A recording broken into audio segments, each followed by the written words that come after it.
Ladies and gentlemen, welcome to the first ever live Undead Gaming Cast, episode 15. I'm your host, Rob the Undead Gamer, and it's exciting, right? Something like that. Something like that. Super exciting, yeah? Oh my goodness. Welcome. My goodness, it's been so long since I wanted to do this, and we're finally doing it. It's so exciting. Joining us, as always, is Mr. Singularity Josh. How we doing, guys? And Mr. Naz Dragonheart. Alright, how are we all doing?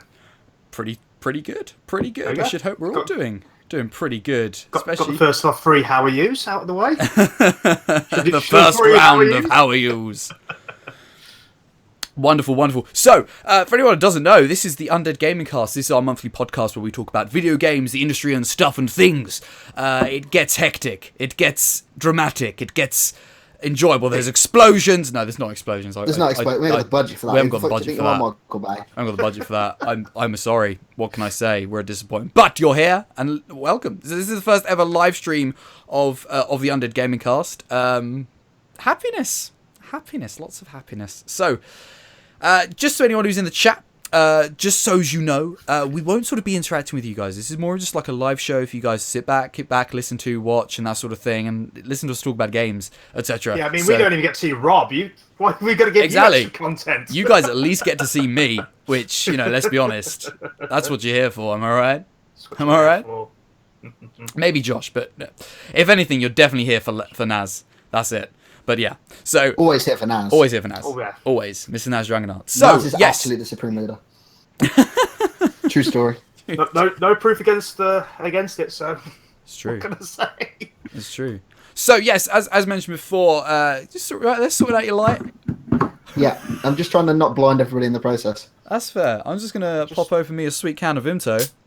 Ooh. Not today's sponsor for the show, but I would. Finally get that sponsorship.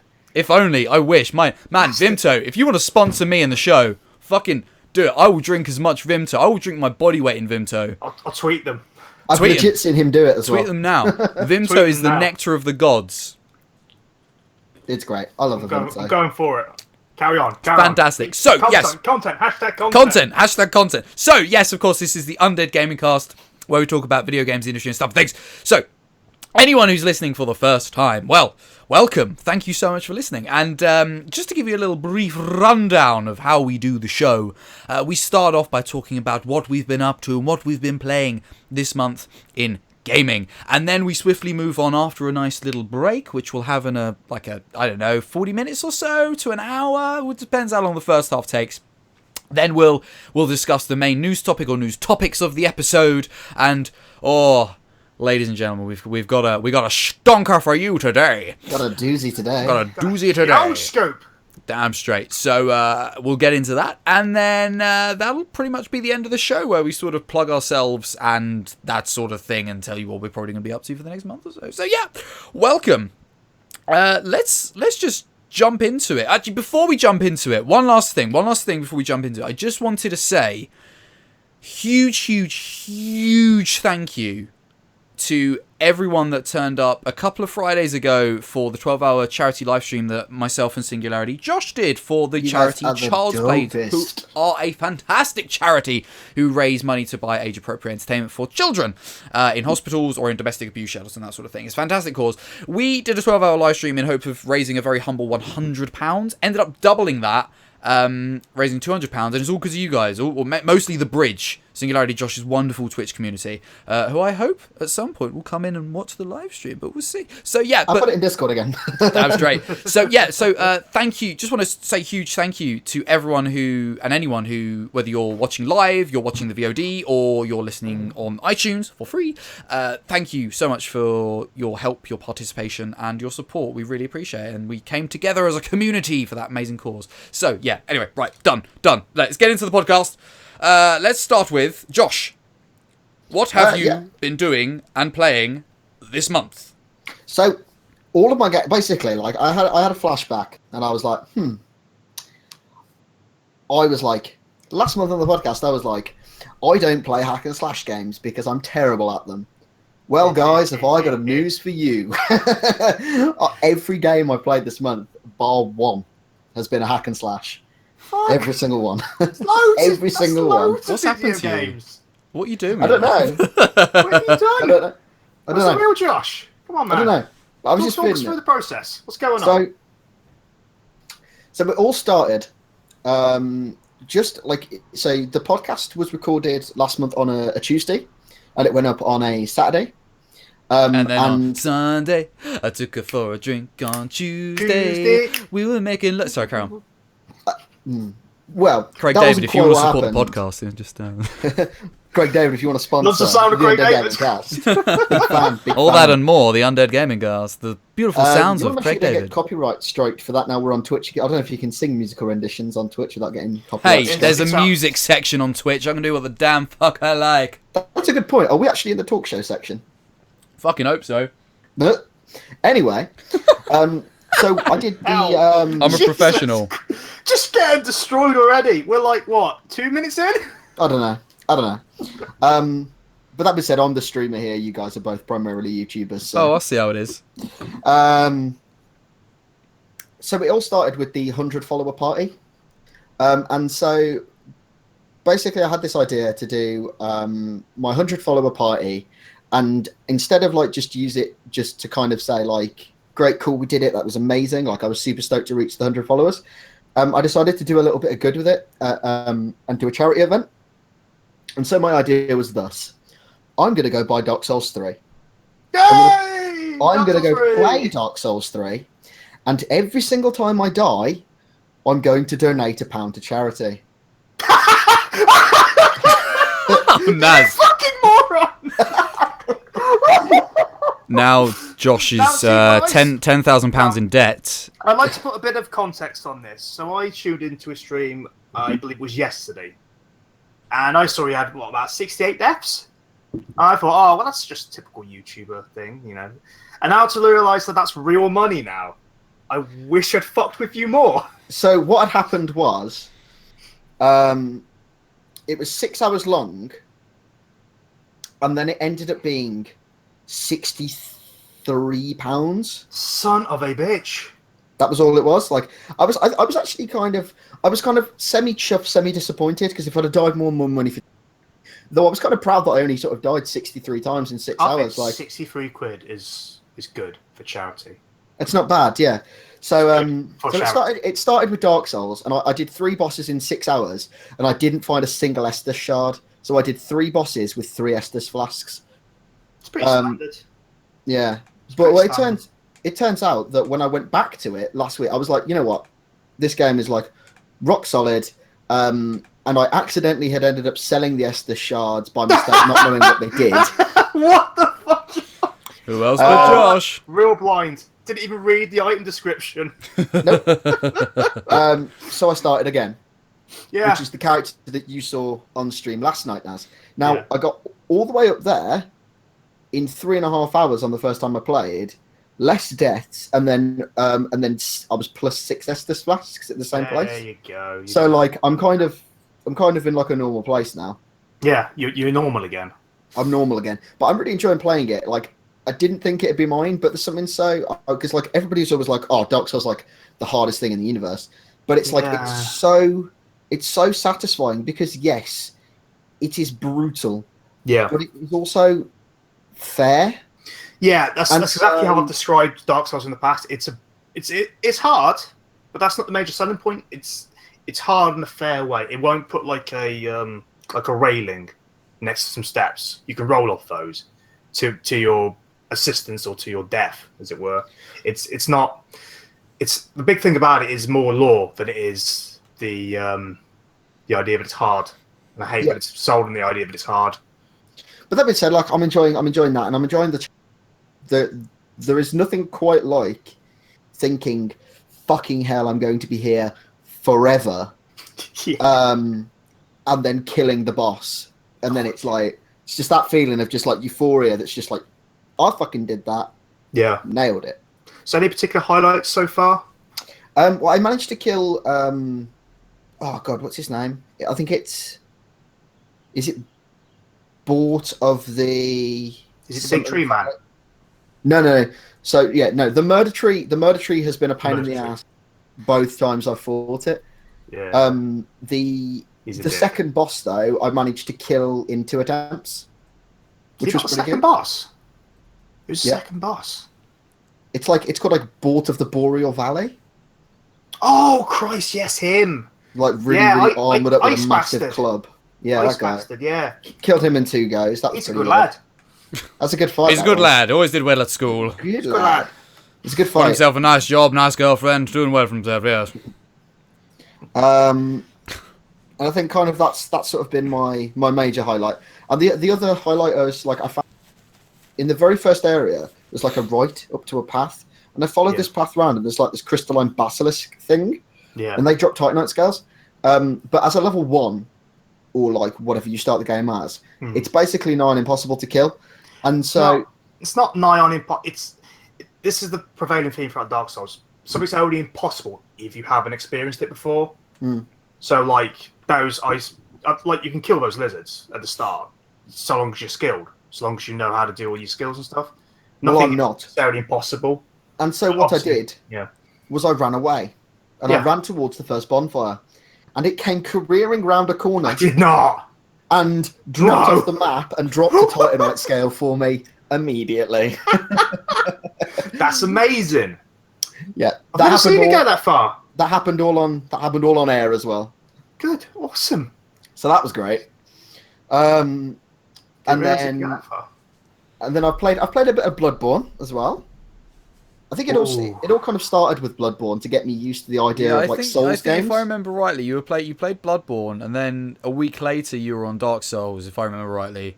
Well, I bought Souls first, but knowing I was streaming it, I played Bloodborne to get me used to it. Yes. Okay. Yeah, it's a bad decision. It's a good decision in terms of it's an excellent game. It's so good. As Naz can attest to, though, I think it's a good way round to do it if you're going from Bloodborne to Dark Souls 3.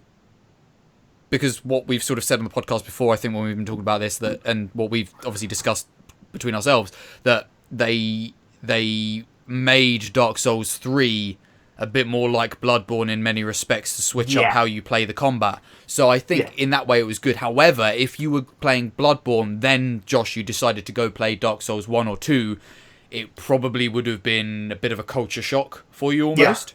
Yeah, 100%. I have tried to play Dark Souls 2 before. This was a couple of years ago, and I just couldn't get into it. Yeah, it's not very good. Didn't really enjoy it. It's not a good Souls game. I think that's the thing, because Josh and we both of us have been really saying it for years that we would like to play Dark Souls, but we've always been teetering on the edge of shall I, shan't I, not really sure. Well, I say if Josh is starting off with Souls 3, that's, as far as I can see, the best entry point into the series. Yeah. Like, he's got a nice, easy-ish opening. Yeah. It eases you into it, and it's much better at explaining itself. I must admit, when Bloodborne and Dark Souls 3 came out, I was, like, proper, like, on board to buy them both. Yeah. But at the time, I just didn't have the money, and it's something that's not ended up happening, and... You know, it's one of those games that is on my ever-growing list of games to play. But I definitely do want to give it a go. I think when a lot of people as like, oh, Dark Souls, not what do you mean? You mean the Dark Souls? It's a really hard game. It's really difficult. You sure you're going to cope with that? I think it's more a case of it's overstressed that it's difficult. Do you know what I mean? And where it very much is, I think. A lot of people are perhaps put off by hearing that it's a really, really hard game and thinking, oh, maybe I won't give that a go then. Maybe I don't have the time to put into that game, and stuff like that. Where I think if most people just gave it a go, it's not going to be for everyone, but I think if most people gave it a go, they'd probably find out that it's not that bad. I think Naz has been saying this for years, though. Yeah, 100%. Just kind of like this, it's kind of too hard for life. I have been very much the only sane voice of the Souls community, sort of saying, it's fine, but it's okay if you don't want to play it as well. Yeah, 100%. Either way, it's fine. 100%, yeah. So, after Souls, I've played a bit of Bloodborne as well. Second boss of Bloodborne, the crazy, like, preacher dude. Father Gascoigne. Yeah, he's a son of a bitch. He's a dick, but you can, Jesus. I think I'll probably crack him. I'll have another Yeah, game you'll crack him. in the next week or so. You beat the cleric beast, right? Yes, yeah, just Yeah, about. that's good. Isn't Gascoigne the first boss in? No, he's it's the cleric beast. second boss. Like Right. Okay. Paul Gascoigne. Fucking hell. Father Gascoigne, Gascon, isn't it, or Gastoy? Gascoigne. It's definitely Gascoigne. Gascoigne. Yeah, he's the first proper boss, I guess. Fair, yeah. In terms of like, this is how the game actually plays out. Because the first one, the cleric beast, is just a big fucking guy. You just clod him down. It's very much a Souls boss. Cleric It's a very beast. Souls boss, but like when you fight Father Gascoigne, it's a lot faster. You got to use the environment to your advantage, and then there's a switch up. I've not spoiled anything there, have you? No. I've got to the second. You know phase. about the switch up. I got to the second phase. That's fine. So yeah, there's a switch up. That's kind of how most of the Bloodborne fights sort of kick in, and it's such a good game. I'm tempted to jump in with because it's much easier to team up in that game, I believe. Than, Yeah. Well, I'm happy Dark to Souls play. 3. I'm happy to play anything like that with anybody. So if you want to jump in, or Rob wants to pick it up and jump in, like, well, we'll have a bit of a blood souls fest. Blood Souls. Get all the bloods. All the bloods, all the souls. All the bloods. Tasty blood souls. And then like, I'll leave the other games for Rob to talk about because I've played like other bunch, but I've got two more. One of which it will come as a total shock because it is totally unlike me, and it is Kingdom Hearts. I've been playing Kingdom Hearts, so I'm fairly well known of not really being into Final Fantasy, not being the hugest Disney lover, and not really getting on with like J-ish RPGs, and it's all three. But I love. Yeah, Kingdom you Hearts. picked the worst one. No, I love. lot. Fucking love Kingdom Hearts, and I always have. And I've been waiting for these remasters to come out for, like, literally since I'd never played the first one. I started with Kingdom Hearts 2, and I must have played that game like 3 or 4 times, and I've just been waiting since I finished the second one for a remaster to come out, like on a platform I own, and they finally did it, and it's fine on the PS4, and I'm like 10 hours in or something. I've done like the first 3 worlds, and I'm in Agrabah now, I think. Right. So like the first, it's kind of like after you get like all the war gummies in and stuff, and you get back to Traverse Town for the second time, and that's kind of where I'm at. So I'm still early days with that game. But like, I think it sounds really silly, but I think playing Souls has actually kind of helped me with that game. Yeah. Because obviously it's just got me into that sort of like hacky slashy. Kind of mindset. Yeah, the hacky slashy kind of mindset that I've sort of pawed off with lots of shooters over the years. Yeah. Great game. I'm gonna play like 1 and 2. I probably won't bother with the other games in the set because you don't need all that lore. They're DS games and they're weird, and they're PlayStation Boy DS games. I just hope that when Kingdom Hearts 3 comes out, it's not going to be a total fucking mess and confusion when it comes to the story and the lore of the game. I know the lore is a complete fucking shit show at the moment, but it's so bad. To put it in the nicest way possible, it's a shit show. But I do hope that Kingdom Hearts 3 is at least like coherent for people that have just played the 1 and 2. Well, I'm hoping what they do is they wind things back a bit because it's been 10 years since they actually released the numbered one, not one of the Dream Drop. Yes, it was like 2000. One of the mainline series. I think, wasn't it? Yeah.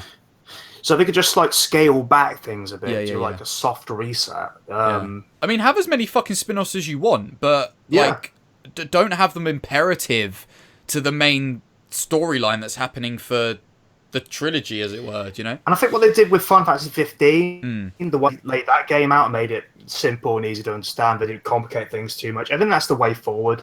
I think that's possibly the way they're going to go with it, and that and the Final Fantasy 7 remake. I was about to say, like, Square are quite guilty of doing that with their kind of titles, though, aren't they? Yeah. Like, unnecessarily bundling in loads and loads of stuff on, like, weird platforms. Yeah. That sort of... Not, like, it's not as intrinsic to the lore within Kingdom Hearts, but, like, lots of, like, events kind of happen on, like, weird platforms, all kind of around Final Fantasy, especially. Yeah. But I think for the most part, it's up to you if you want to do it. Yeah. Or get involved in it. The only sort of example I can share that I've actually played and experienced, as it were, is a little bit of Final Fantasy VII, where obviously they've made subsequent other games around that title. So obviously I've played Final Fantasy VII. I've played Final Fantasy VII Crisis Core, which is probably the best one and the only one that you should play if you want more Final Fantasy VII. There was obviously Dirge of Cerberus, which I've not played, and then I think it was like Final Fantasy Mobius or something like that, which was like a mobile game, which was about the Turks. Yeah.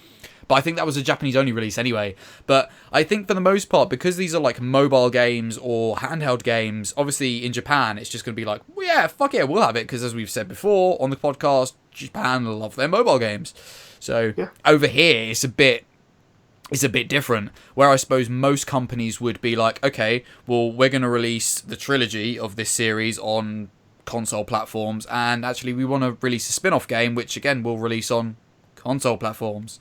Yeah. So yeah, it's a bit. I think it's just a bit of a different mindset. Yeah.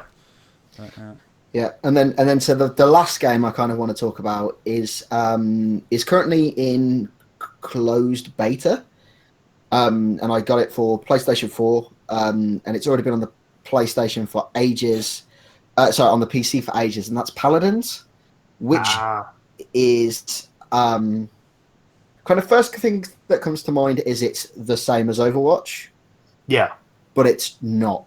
It's a bit weird. Like it's got lots of the same mechanics as Overwatch. Lots of the heroes are very similar to Overwatch, but it is a good game in its own right, I think. Right.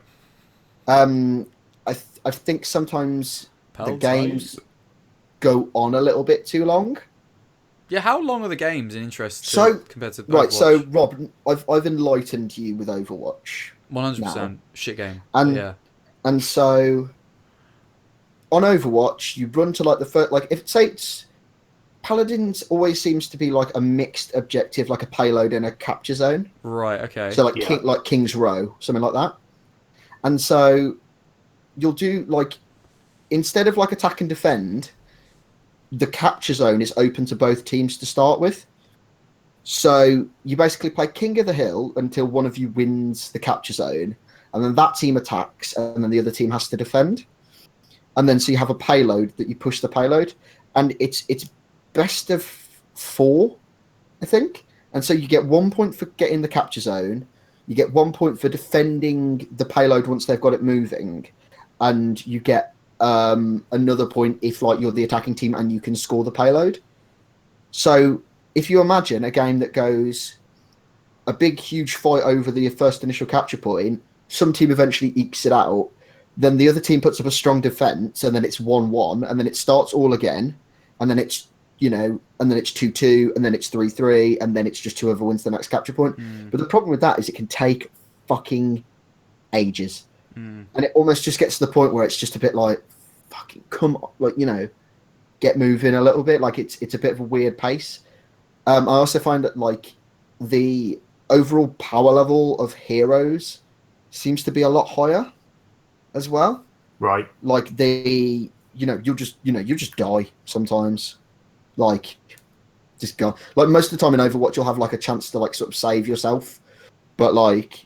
Or you could just at least be just like, well, either that was like D.Va exploding, therefore nothing to be done about it, or it'll be like, oh, well, I could have like deflected his shots and then like ninja jumped away and then like double jumped onto the health pack and like got out safe or whatever, and I didn't, and therefore that's like my bad. Like Overwatch is very good at not creating like feel bad moments, I think. Right.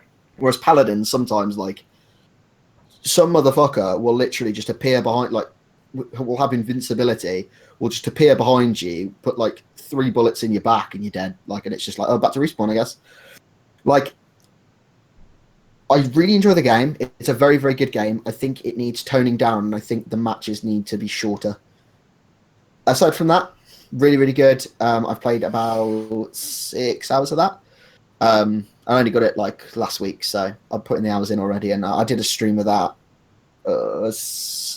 I want to say Sunday, and I really enjoyed it, and I'll probably be streaming some more of it. Nice. Keep it going. I mean, as you said as well, like the it's in beta. Yeah. It's in closed beta, so like all of this again is like subject to change. But like I think they're fair criticism. Like in fairness, I mean, it's whether you sort of deem the what's how would you call it the fairness of each character like being overpowered and stuff like that. If the playing field is level, right? It's whether you would call what it is currently that much of an issue or not. I think that because to be honest, that sounds like the main criticism you've got really out of it. You know, if you were to break it down, because the rest of it seems like fair criticisms compared to what it could be. I just think some characters need pulling into line. Yeah. So like, there's a character called I don't know what it is. He's like a little goblin in a mech, and like he'll put down his like full auto weapon for literally like 2 seconds, and you won't even be able to like touch him, and like you'll die. Or there's another guy who has like like a Zarya bubble. Do you know what I mean? Like when you're Zarya, you can like throw the bubbles around, but his bubble just stays on him and it lasts forever. And he's got something retarded like 8,000 health, which is like a lot in that game. And it takes like 3 or 4 of you to like melt the guy's shield, and then you might not even kill him.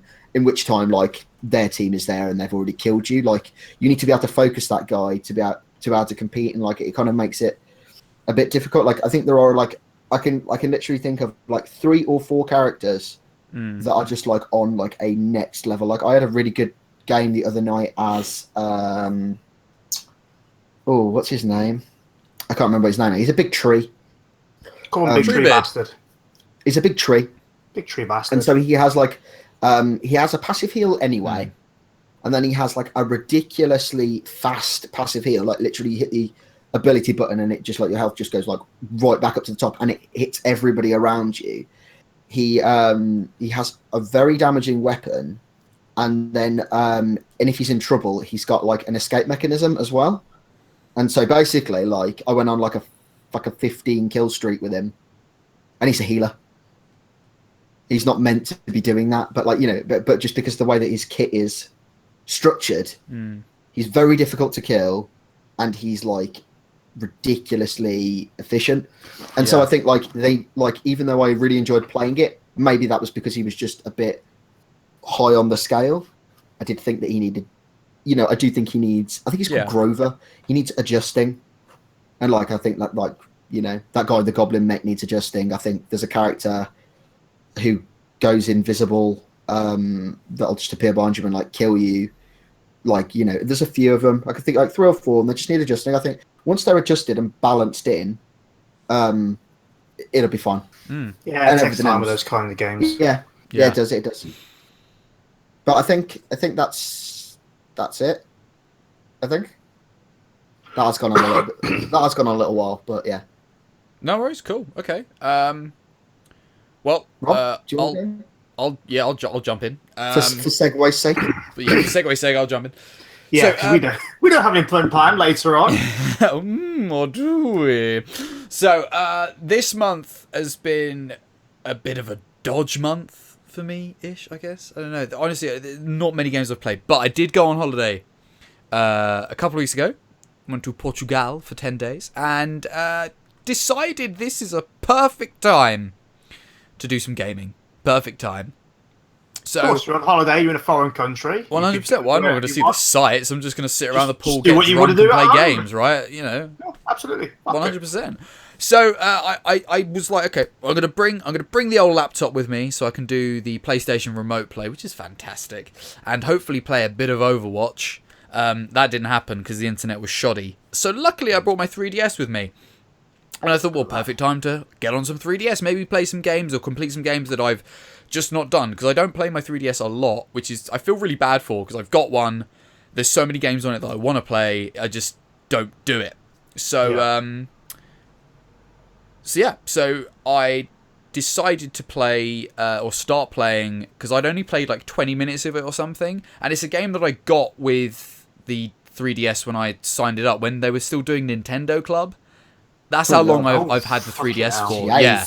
And like 6 months after I got the 3DS, the Nintendo Club got shut down. So if that gives you a time frame of how long I've actually had it, then you're welcome. So yeah, when I signed it up, I was eligible for a free game, and one of those free games at the time was Legend of Zelda: A Link Between Worlds, which I downloaded and never played. So I can't believe that was a free game. It was a free game. Just giving away one of the best titles for nothing. It's literally mad. Yeah, so mad. So started playing that properly, and I'm literally right at the last boss, and I've not picked it up since holiday. So I will be fixing that at some point. But it's like the second Zelda title I've ever played, and I liked it. I do like it. It's just it came with its own frustrations, I think. Okay, I'm interested. Yeah, I mean, it's very typical. I personally think it's one of the best games on the 3DS, but carry on. Yeah, no, 100%. It's very Zelda. It's so very Zelda, obviously. It's run-of-the-mill Zelda. At the same time, not, though. Yeah, definitely. It's a weird beast, but it's a beautiful beast. Is it to Zelda what, like, Paper Mario is to Mario, almost, in a kind of, like... No. It's the same, but kind of different. Like, no, it's not that drastically different, but there are tweaks to it. So, for instance... It's just mechanically, I think. There's a traditional Zelda mechanic loop will be you go to a dungeon, you find the item in the dungeon that will help you get out that dungeon, use that item to defeat the monster in that dungeon, and it just does that on and on and on for about 40 hours. And it's great. In this one, you can go to a man and rent all your weapons, everything you could possibly want from the get-go. And then you kind of sort of go, the fucking arsehole. It's great. So here's my issue straight up with Ravio, yeah? Right, I tweeted about this because I was pissed off about it, yeah? Ravio just comes along, right? And because of what's going on in Hyrule, he's out of house and home and shop, yeah? He ends up going to Link's house. I disappear, do a thing, come back. What do I come back to my house and see? Stalls set up in my house. And he's like, hey, so I've just set up shop in your home. Hope that's okay. And because Link's a silent protagonist, he says, fuck all. And I am pissed off. Why are you here, Ravio? It's like, no, Ravio, you cunt. Fuck off. Oh, you walk into your own house and he's like, sorry, the shop's closed for today. He's like, I live here, you prick. Innit? Literally. He's such a fucking wheeler dealer. And not only that, he thinks that a good deal is, right?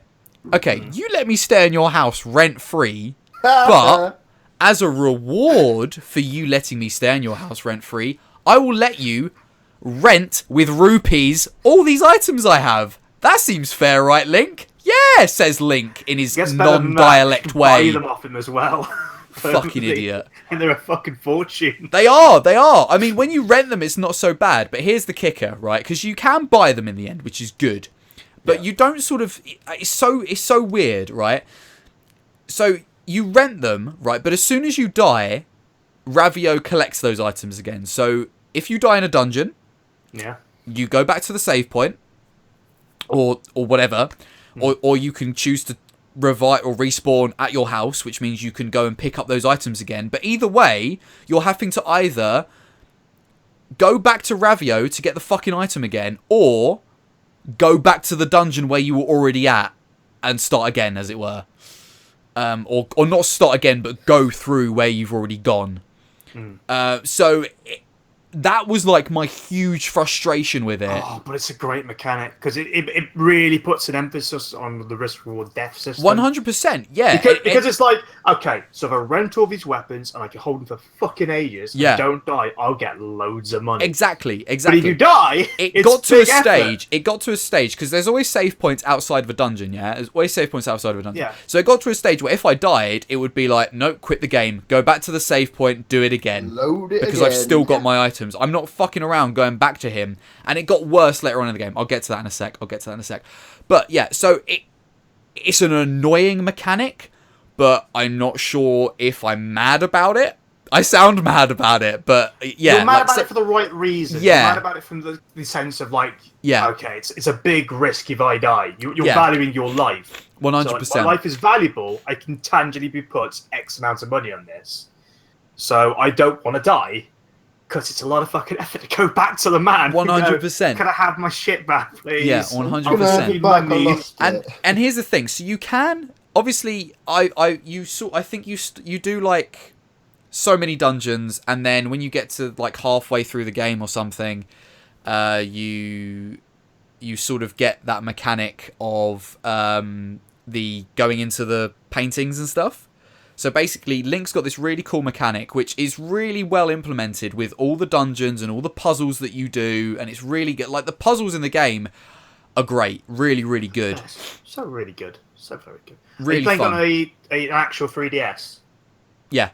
What's the 3D like on it? I hear it's quite decent. I don't even bother with the 3D, to be honest. Fair enough. I don't even I always bother. think that the 3D on the DS is quite good, but it's really... I put it on once or twice, but it is super jarring after, like, you play it for like 5 minutes, you're like, oh, that's really cool, and then you're like, oh god, my eyes are bleeding, fuck. What I do for every title, and now I have a 2DS. What I do for every title, though, I do switch it on for a little bit to have a look at it, see what it's like, and think, oh, that's really cool. But you know what? I'm just going to turn it off because ultimately it goes off again immediately. Yeah, it's one of the things when I was playing my 2DS with that game, I was just like, this bit could be better if I had the 3D on. It's one of the few things I've looked at and gone, yeah, maybe this would have been better with the 3D. But even then, you'd probably have only played it for 10 minutes with the 3D on and then turned it off. That's it. Because A, it's really hurts your eyes, and B, it's a bastard on your battery. So I put 30 hours into it. There was no, apart from the odd points, there was no real like game changer. Yeah. You just think, that would have looked nice if it was like that. Or, that would have been nice. If I will confess, I've only ever played one Zelda game. That's fine. And I've never completed it. That's literally fine. Like I say, I played Link's Awakening for the Game Boy. Oh shit, that was bad. That was actually alright. I enjoyed that. So if that was bad, that's a bad Zelda. If that's a bad Zelda game, I probably should like Zelda rights. Yeah, that's fine. So as I was saying, the one of the huge mechanic that's in the game is the fact that you get sort of turned into a painting, and you can use that mechanic to like go into walls and walk along walls, and it's sort of mainly used as like a puzzle mechanic, and it's quite cool. It brings like a 3D element to like a 2D-ish world. Yeah. If that makes sense, yeah. Yeah, so top down. Yeah. So really, really cool. Really, really cool. So once you get to that second half of the game, you realise that there is like a mirror world, a mirror opposite of sorts of Hyrule, and that's Lorule. It's based off. It's the sequel, sort of. It's like the spiritual sequel, so isn't it? You get to see the Dark World and the normal world. It's basically the same map as well. Yeah, because it's the sort of spiritual successor or sequel to Link to the Past, isn't it? Link to the Past. That's it. Yeah. So you go to Lorule, and that's where the main bulk of your game is, and you're sort of flipping between the two, like Lorule and Hyrule, through like rifts in the worlds, to work out how to get to certain dungeons and stuff. So the whole game becomes a puzzle, and then the dungeons are their own puzzles. So that's pretty cool. But again, as I said, the this Ravio bullshit gets even more annoying. Because he's only available in Hyrule, not Lorule, just Hyrule. So if you die in Lorule in the dungeon, because that's where all the fucking dungeons are in the second half of the game, you got to go back to fucking Hyrule. Then make your way back to Lorule to go. It's just so annoying. Dark World? And as we did say, you can buy those items eventually, right? But the amount of times where you sort of don't need them for every dungeon, or you only sort of rarely need them, is like... you're taking a huge gamble whether you sort of take them or not, really. Yeah. So it's frustrating, but it is fun. It is good. I've really enjoyed it, and at some point I will just finish the last boss because I'm literally right at the end. I've saved all the 7 sages, and I just got to do the last bit in Hyrule Castle essentially. Yeah. Go get Ganon. I presume it's Ganon. Yeah. It's normally Ganon. It's this guy called Yuki Ganon. Or something, or I can't remember his name. There's a fucking sorceress who brings back Ganon. Ganon comes back. So it kind of amazes me that that Ravioli doesn't have like a fucking alternative ego in the Dark World, though. Yeah, exactly, because everyone else does. Everyone else does. Well, I mean, like surely, like you'd have like Ravioli in the spaghetti in the Dark World. Yeah. Like, you know, But this is it everyone does, because you go to the blacksmith, who apparently Link works for at the start of the game, and there's a blacksmith in Lorule. He's really pissed off to see you for some reason. He is, yeah, he hates He's you. so pissed off. I guess it's because he's bro? happy to see you. It's because he's happy to see you in the light world, Yeah, I guess. and therefore because it's the mirror opposite, he hates you. Also, as a little thing for anybody But then- who's a fan of the show Sabrina the Teenage Witch, the aunts are the name of the princesses in A Link to the Past. That's great. Hilda and Zelda. Yeah, Oh yeah, it's true. that's a fact. The other thing is as well. It's like by that logic of the blacksmith hating you in the Dark World because he likes you in the light world. Why is Ganon a dick in the Dark World? He's just a dick. He just transcends it. It just transcends the mirror image. He transcends it. There are two constants in the world. Well, probably three with the Triforce. Oh no. Was it like death? I can't even taxes, say and that Ganon? anymore because the Triforce wasn't in Breath of the Wild for some reason. And that kind of disappointed me. It's like, oh, I don't have to find 3 pieces of the Triforce this time. That's a bit sad for me. But no, the two constants are Link will always fight Ganon. Really, those two characters are just there. But what if Zelda was a girl? What if Zelda was a? I called my horse in Breath of the Wild, Girl Zelda. It's great. Girl, you called your horse Girl Zelda. Girl Zelda. Oh, one word. Great. Love it. Love my horse. So yeah, I mean that's basically the main bulk of what I've been playing. I mean, I don't know if Josh, you want to touch upon the stuff we played and the charity live stream. Well, yeah, I mean, I'd left it to you, knowing that you'd had a light. Yeah, So- no, fair. So, I mean, I know you sort of wanted to briefly talk about it, but we played Diablo 3. Always loved Again. Diablo 3. Again. Oh fantastic god, game. you guys are gonna get me in on that. Got Diablo 3. Fuck yeah, and I mean, fuck. Josh did me a solid. Bought me a copy of it so we can continue playing it. I haven't even taken the cellophane off yet. So we can It's a hot video game. That can play that Hot business. video game. But yeah, no, I enjoy it every time, and I'm glad we got to further than where we normally have got to when we played it before. But yeah, that's just such a fun game. We also played Overcooked. Oh my I god. watched you playing Overcooked. So good. So I say good. it's something I'm always interested in watching because that game's just a lot of fun. Just a lot of very basic. So very fun. fucking stressful though. Oh yeah, absolutely. So stressful. Yeah, but it's brilliant. It's a brilliant game. It's such a fun game So of fucking organisation. My and favourite so bit from funny the, and yeah, shenanigans were had. It's a really good game. I'm gonna pick it up at some point. My little raccoon in his little wheelchair, bless his little heart. I said my handy-capable. favourite bits from the live stream were He's handy capable, yeah. Fucking love Fantastic. Yeah, then we sort of rounded off the live stream with Layers of Fear. Really interesting game. I suppose of the same genre of what most sort of indie, quote unquote, horror games are at this stage, like Outlast, etc.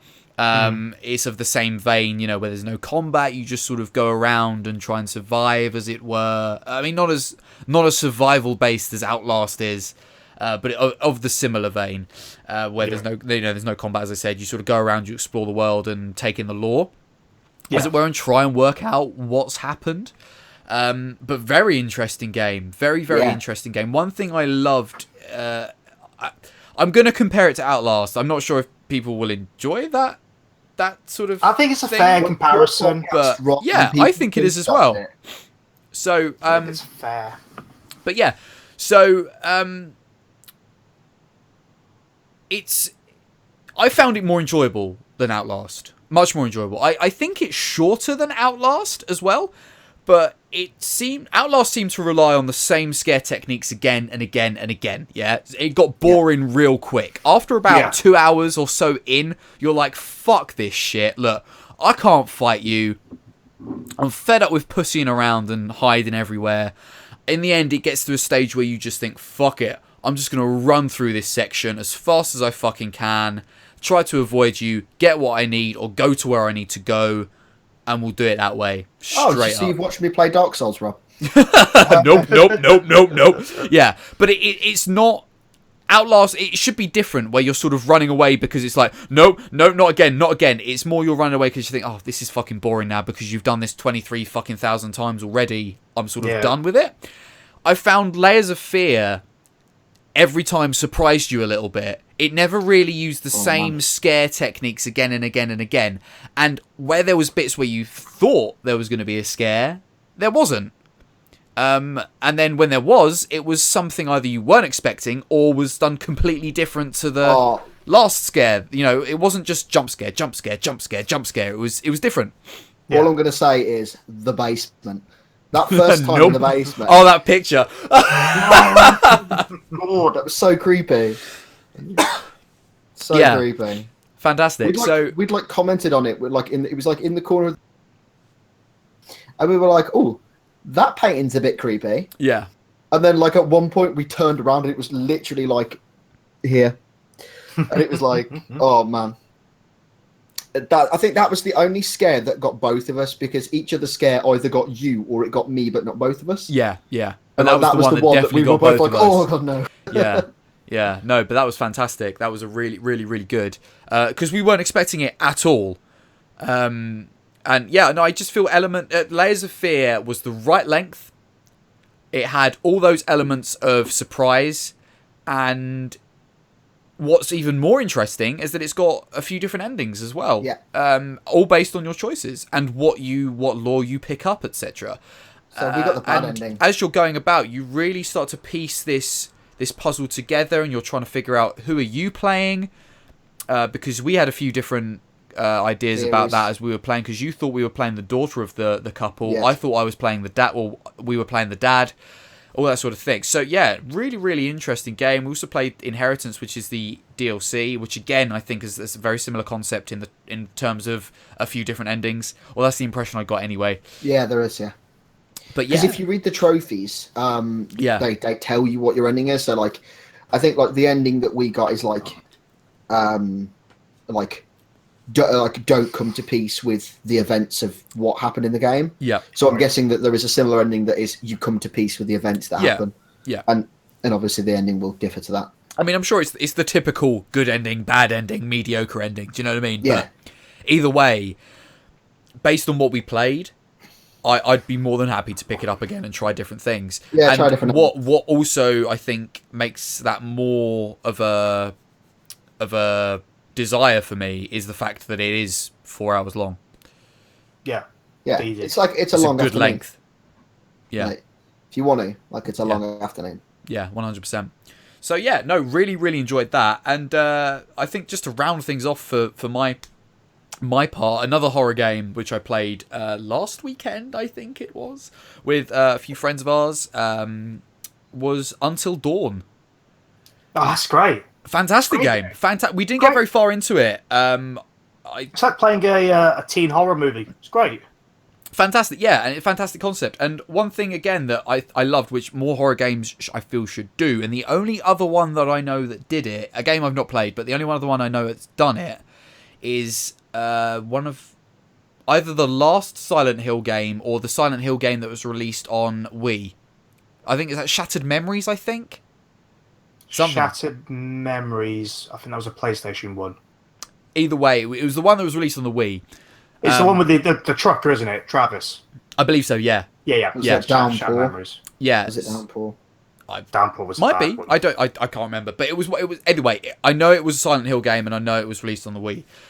But that, same as Until Dawn, like, sort of gives you questionnaires. So there's sections in Until Dawn where you talk to a psychiatrist, and he talks to you about the events of what's going on, and he sort of talks to you about what makes you scared, and he like shows you pictures. So I think the first picture you get shown is like a farm.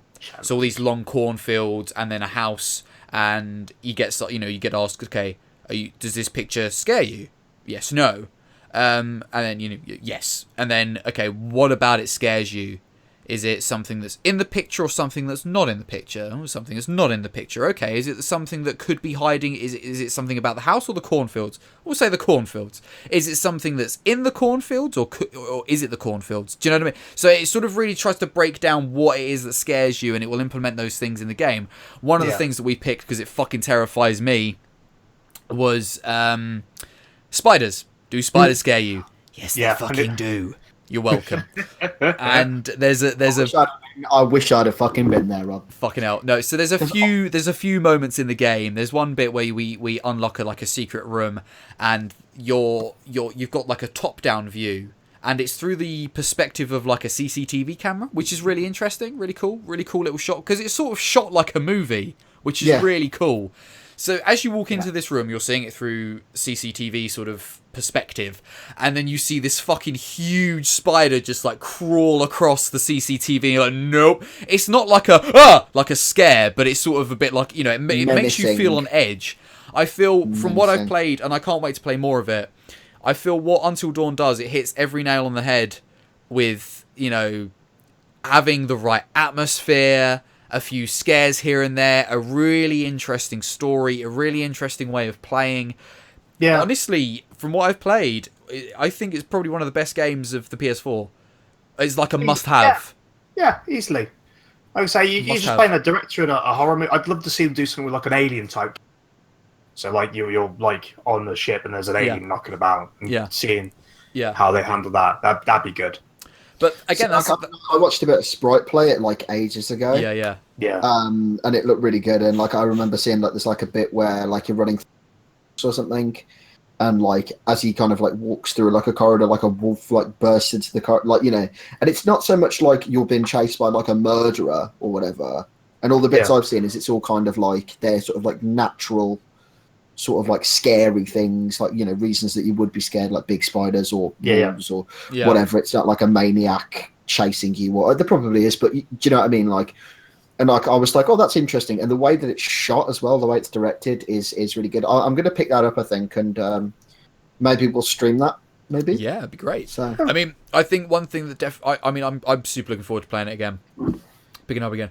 But one thing I think that really makes games like that, especially where you've got a bit of a choice in certain respects, or there's a lot of sort of mystery involved. I think even though it's not a co-op game, it's better played with friends, because there's so much input you can have on it and think. Well, I think it's like when we were playing Layers of Fear, Josh. You had your own theory about it, I had my own theory about it, and together we were trying to piece the puzzle together. Do you know what I mean? And it's things like that, I think, that really make it a cool interactive game. Even though it's a single player game, it's still got so much capability, I feel, to be like a co-op game. And you make decisions together, and based on the characters, how should we respond to this situation, and all that sort of thing. And another mechanic which is really interesting is the totem things that you find. You find like, what are they called? They're like fortune, like there's different, like, because it's all sort of based a little. There's a huge element of Native American culture involved in it, and you've got like these totem poles, right, which mean certain things. So you've got different colors and symbols for each sort of totem. So you've got totems that are like fortune, death totem, all that sort of thing, and you pick these up in the game, right? That you've got to search for them, but you pick them up, and they can give you premonitions of what's going to happen in the future, or what could happen in the future, or things that are all based on your choices, because you make certain decisions in the game which affect the rest of the game, like the butterfly effect thing. So it's stuff like that that's really interesting. So we might find a totem that predicts a character is going to die, but it's not that it's going to happen in the next 5 minutes. It could happen an hour later in the game. So it's something that you've got to constantly remember and be like, okay, is this choice going to perhaps lead to this person dying, etc., etc. Really interesting, really good. I was about to say, is it very butterfly effect in the way that, like, knowing that Naz is going to die? Yeah. Do me and you then go, well, do we take Naz with us when we go down this left, or do we leave him here? Is Naz takes you both fucking down. That's what happens. The old switcheroo. But you know what I mean? Like, is it very much a case of like, we don't want Naz to die, and so it's sort of a case of like, okay, Naz is on this cliff. Okay, we saw him falling from a cliff, which looks very similar to this cliff. Our option is to run down the cliff really quickly, or go the safe way. We might go the safe way to prevent Naz from dying. It's stuff like that. Sorry to use you as an example, Naz. But then as he tries to scramble down, he dies, and if you'd have picked the other one, just gonna Wendigo you. Whatever. Yeah. Yeah. The best bit of it is just playing up to the cliches of the teen slasher 100%. genre. But it's done so well. It's done like- so well it's that you like, don't mind well, it's cheesy. You could do the cow thing, but I don't like this character. I really want to see them die. Go be stupid. Be a stupid teen. Fuck off. Yeah, literally. And I then they mean, possibly go die. we definitely kicked don't- off some beef because we didn't like a character. That was Yeah, that was funny. you can signpost this thing so well because it takes those tropes. You just go, yeah, I'm bored of this character. He can die. It's fine. Yeah, and It's a dick. a huge thing that influenced our game was like, okay, we had a choice between one character dying and another character dying, and we had to make the choice as the third character. We chose to do one character because we were like, no, if we kill the other character, that can't happen because these two are gonna bang. These two have got to bang. We got to set these guys up so the other character he's gonna die. Fuck him, because these two they got to get it on. You're shipping characters. Yeah, we were Cupid. Practically. A very evil and horrible Cupid, but we were Cupid. So yeah, Until Dawn. Cool. Great game. So yeah, wonderful. So yeah, that's me. Naz, if you would like to tell us what you have been playing this month. Right. So, I'm going to give you a hypothetical question because I already know the answer. Proceed. We're going to hear about the boring game or the really fucking interesting, exciting game that I want to talk about for 20 minutes. Boring game boring first. game. We'll go boring game, won't we? Of course we will. So, I'm going to streamline things so we play a lot of games across the month. So, I'm going to go, as always, the advocate of new games and talk about 2 new games I've played. The first of which is Mass Effect Andromeda. And that's the end of the stream, ladies and gentlemen. Thanks so much for watching. Bye, guys. Thank you very much for watching. Just, it's not a bad game. It's a boring game, which is worse than a bad game, I feel. Like a bad game you could say a lot about. Like, it's bad for this reason, this reason, that reason. Boring game, I can't really say much about it, to be honest. It's, to say it's like Dragon Age, Inquisition, is to just say it's like a BioWare game, and it just, yeah. Just boring. Before you get sort of like, well, I don't know how much you've really got to say about it because, like you said, it's boring. Yeah. Quick question, did you play pre or post patch? Both. I played both pre and but the patch makes a difference, huge difference. Didn't the 'Cause patch just people make a doing- difference to the animations, though, really? They sorted out the eyes because Yeah. it was very much a case of like, okay, so like, say me and Josh are having a conversation. Josh is writing this thing, so he'll be talking to me, and then I'll be like, that. I'm just like, it's like they're over animated for like the reason of just going, well, this is a boring bit where people are talking. Let's just make them exciting. There's a bit where you're talking to a bunch of protesters, and there's like a Krogan like fucking crunking in the background. Like, what are you doing? Why are you dancing? Stop dancing! You look stupid. You also get BioWare Dead Eyes as well, don't you? Where they look like they've just like, you know, they got like a 1,000-yard stare. Yeah, they've seen some shit. They've seen so much shit, but they won't talk about it, even though you ask every single character. So why did you come to Andromeda? I don't know how familiar you guys are with the Mass Effect series, but there's these big things called Reapers, and they get mentioned once, hidden away in a sort of side quest line. It's kind of major, but it's also kind of side.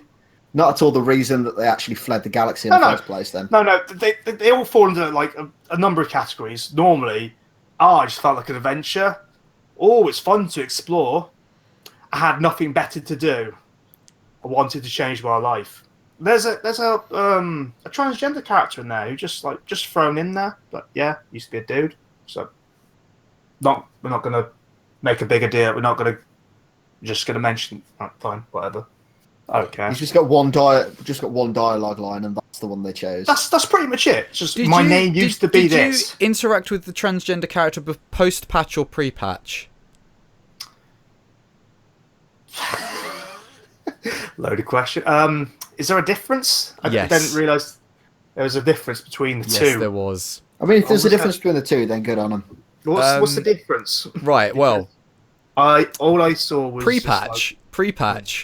This transgender character, who I believe you're talking about. Yes. Their reason for coming to Andromeda was because people knew that the transgender character didn't like the fact Yes, that that's it. people So, yeah, knew they knew. who they were They knew, before she they tells became you. transgender, right? That's why he came to, or she came to Andromeda, Yeah. right? Fair enough reason, right? But here's the thing: pre-patch, they were like, oh, everyone knew who I was, everyone knew my name beforehand. You got an option to be like, well, what was your name beforehand? What's your name? That's it. This person tells you that. I'm like, well, hang on a minute. That. You left civilization to come to Andromeda to forget your previous life, only to be like, hey Andromeda, here's who I used to be. That's how bland the dialogue is. I completely forgot the context. It's Makes like, no sense, BioWare. It's just like, yeah, this is my name. This is what it used to be. It's like, oh, well, and you escaped for that. So and now you told me. Here's the thing, right? I write it. I bang everybody. I'll just tell people. Fuck it. I'll broadcast it. Pillow talk. Yeah. Here's the thing, yeah. I did a video on Mass Effect Andromeda earlier this month. YouTube.com/UndeadGamer. Go check it out. And Pimp it. Every time. I don't care. What? Shameless self-promotion. I don't give a fuck. Boom. So, here's what I discovered was in my research. Again, I've not played it, but here's what I discovered in the research, yeah. The game's fine. As you said, the game's good.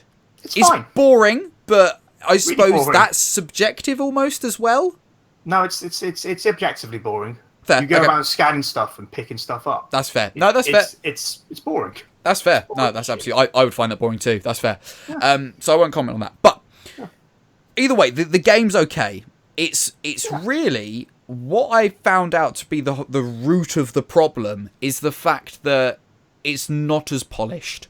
For a BioWare, and this goes like across the board. This goes across the board of animation. This goes across the board of perhaps gameplay as well. And most definitely sort of story and world and activities you're doing, quests you're doing, right? Yeah. By the sounds of it, anyway. And that's the huge issue with it. And it's a shame because from BioWare, big AAA company who make fantastic games, who, of course they've got their issues. What big AAA RPG doesn't, right? Bethesda, I'm looking at you. I love you, but I'm looking at you. What doesn't, yeah? Yeah. But there is a level of polish that you still expect, especially from a company like BioWare, which we just didn't get.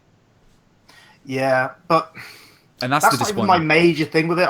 I could cope with some of the feet going through the floor and some spastic action with hands and stuff like that. Because that can get patched out. That can get patched out. The thing I can't boring gameplay or story can't. It's the fact they try to find the right words here. I feel the scope in that game is too broad. I think they went very, very wide field with it, and they went, right, let's just have a few planets, you can go explore and pick up stuff and all the rest of it. Yeah. And that's not what makes Mass Effect a good game. Yeah. Like, Mass Effect 2 is like the best in the series. And those are like tight areas made up, semi-decent gunplay, but it was more character-focused. Yeah. And the objective in 2, for instance, is very, very focused. You get it from the start. You've got to go beat these fucking collector guys. The suicide mission. Yeah.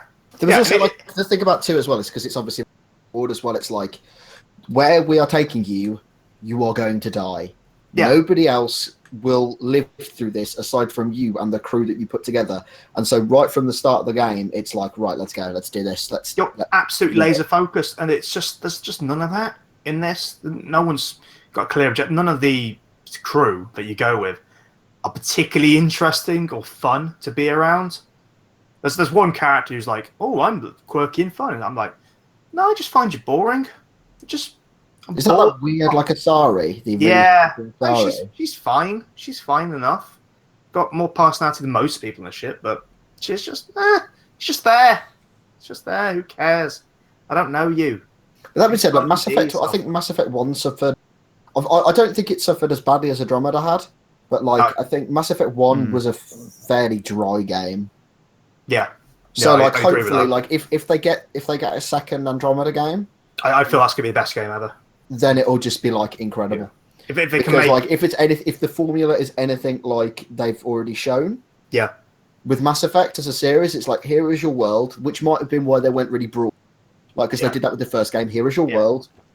Yeah. Insanely focused, cool thing happening here. Yeah. In the second one, and it'll be great. Yeah, that's exactly how I feel. I think it's half decent stepping stone, but they need to just get some interesting characters in there. Yeah, I mean, as Just, well, just flesh them out a bit. Just wanna, give them some stuff. Want to point out, not that it's an excuse, and I've said it before on the podcast, or things with similar effect on the podcast of if your game, you're releasing a AAA title, or just a game in general, and it's not to a standard when you're a company that should be at that standard and level of polish or whatever, it's sort of no excuse. Like, what the fuck are you doing? And it still goes for this game. It still goes for Andromeda and BioWare and EA. Yeah. How no one picked up on this during the quality testing. They probably just thought it was fine. They just. I don't even think anyone properly quality tested it. Let's be honest, because how could you not pick it up on the amount of stuff that people picked up on? But anyway, it's another argument, I suppose. Right, well, let me just pop this in real quick. Think about when it was released, right? BioWare are like a studio of like EA, who are the publisher kind of thing, and therefore their financial year was just coming into an. I think that EA pressured BioWare to push the date through for the financial year. Yeah, to get on to the end of the tax year, 100%. I could see that they mapped out the year needed to run. They were like 90% of the way there with Andromeda, and then obviously like it just needed these kind of like little like foot rubbing through the floor. I think it could have done with maybe 6 months longer, just 6 months longer. That would have been it. And it's a shame. But also, as I was about to say, it wasn't BioWare the home BioWare studio that made it. It was BioWare Montreal, I believe, who are like a support studio. They made the online of Mass Effect 3. Yeah. So they're very, very new and very green. Yeah. Yeah. So this was their first foray into the Mass Effect like genre just by themselves. You know, they are piloting the ship, as it were. And guys, come on. So just come on. Just come on. But, come on, you guys. Come on, you guys. Come on, you guys. Sit there. Right. Good game. Good game, Naz. Good game. Good game. Does anybody else want to know anything else about Mass Effect, or am I able to move on? So, just a very quick last question. Yeah, sure. Oh, absolutely, go for it. Kind of regarding Mass Effect, but not necessarily just Mass Effect. Yeah. Now, Mass Effect kind of scored an average of about 7. Yeah. Yeah? Yeah. Do we think that it had, because it had Mass Effect in the title, do we think that helped or hindered its score? No, I think it just is what it is. Do you think that it's a 7 regardless of franchise, though? Yeah. It's definitely a 7. Like I say, it's not broken. Massively. Not anymore. Not anymore. They've apparently patched it since then. It's not massively broken. It works for 90% of the game. Yeah, I mean, let's be honest. It's not an Ubisoft game. Yeah. Ubisoft, you pricks. I was about to say the other potential topic for tonight. We decided to. Naz was boiling piss in the Greek. I was gonna fucking hit. We'll see if we get to it. We probably won't. We'll see if we get to it. Talked about it. So yeah, I was gonna hit somebody in the year of good video games. Yeah. No, I think they just took it. Like, I know there are some franchises like Zelda. There are certain expectations for Zelda to get a high score, and sometimes some weaker publications might feel a bit pressured to do that. Yeah, Jimquisition. Yeah, they gave it a high score, didn't they? But no, I felt he got a fair reflection of what that game is. It's just very average. It's very fine. It's fine. And if you want to play it, that's fine. I won't recommend it to you. It's the year of good video games. There are shit tons of stuff you can be playing.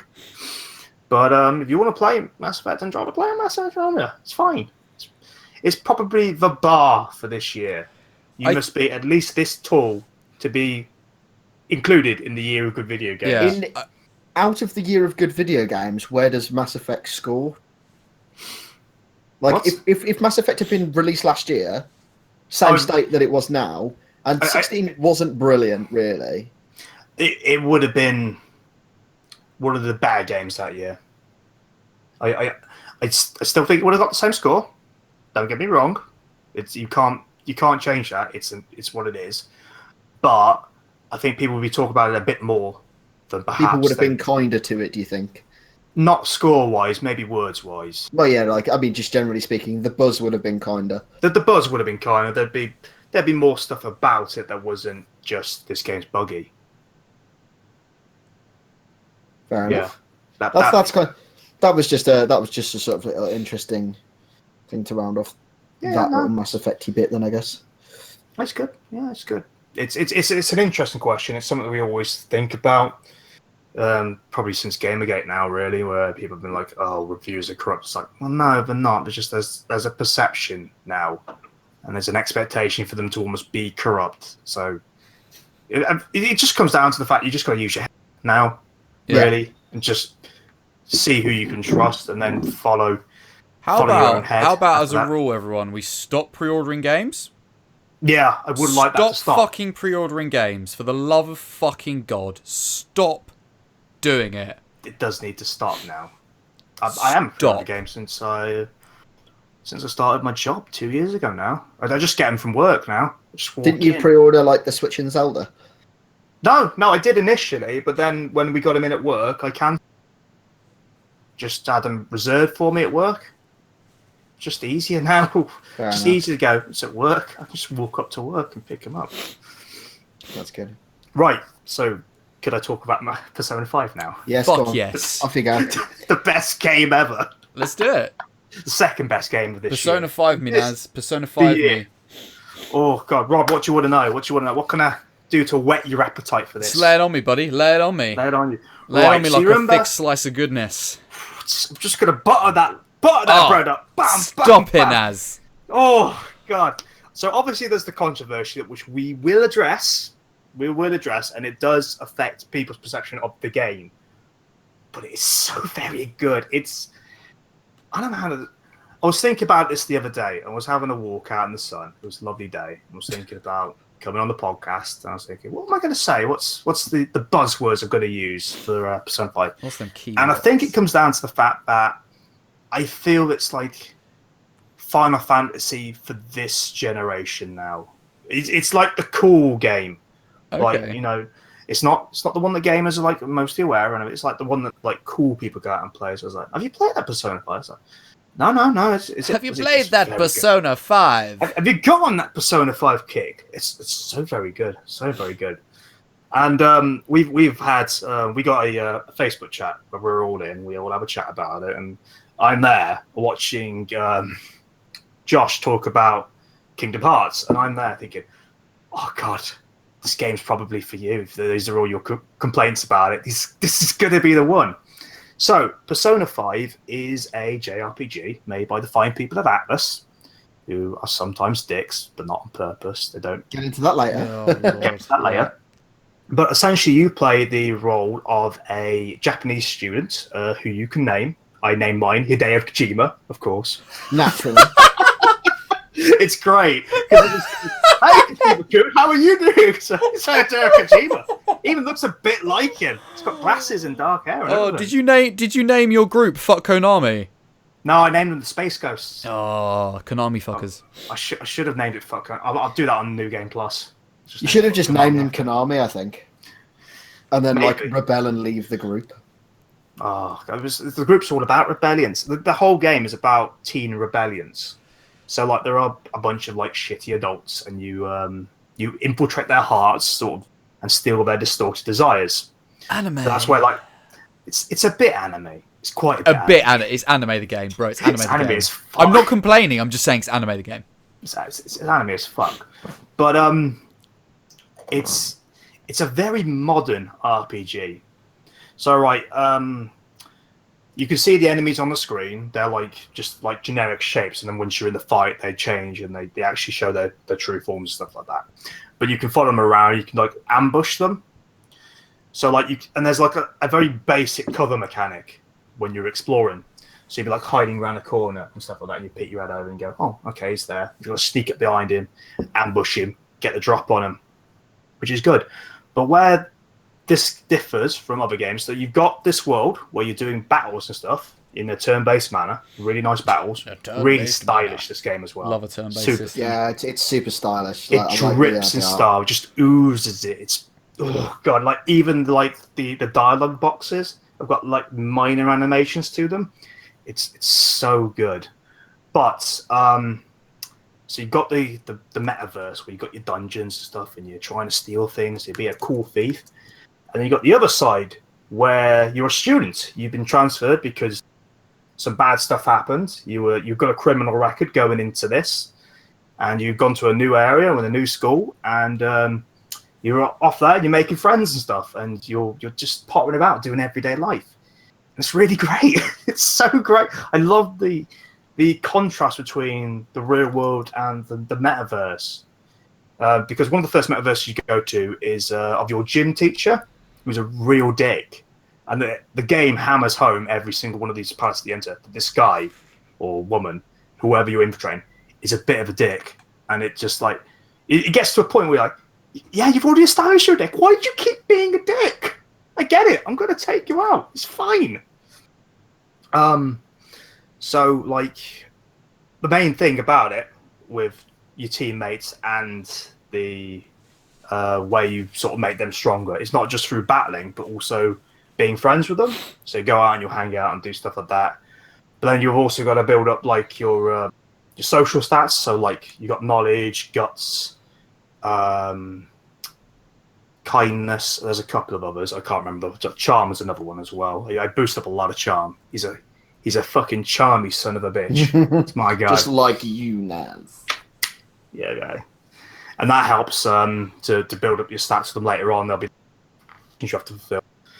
But the stronger they get, both in terms of their level battling, in terms of their social link, the more useful they'll be, and the more stuff you'll get unlocked, and the more ways you can break the game.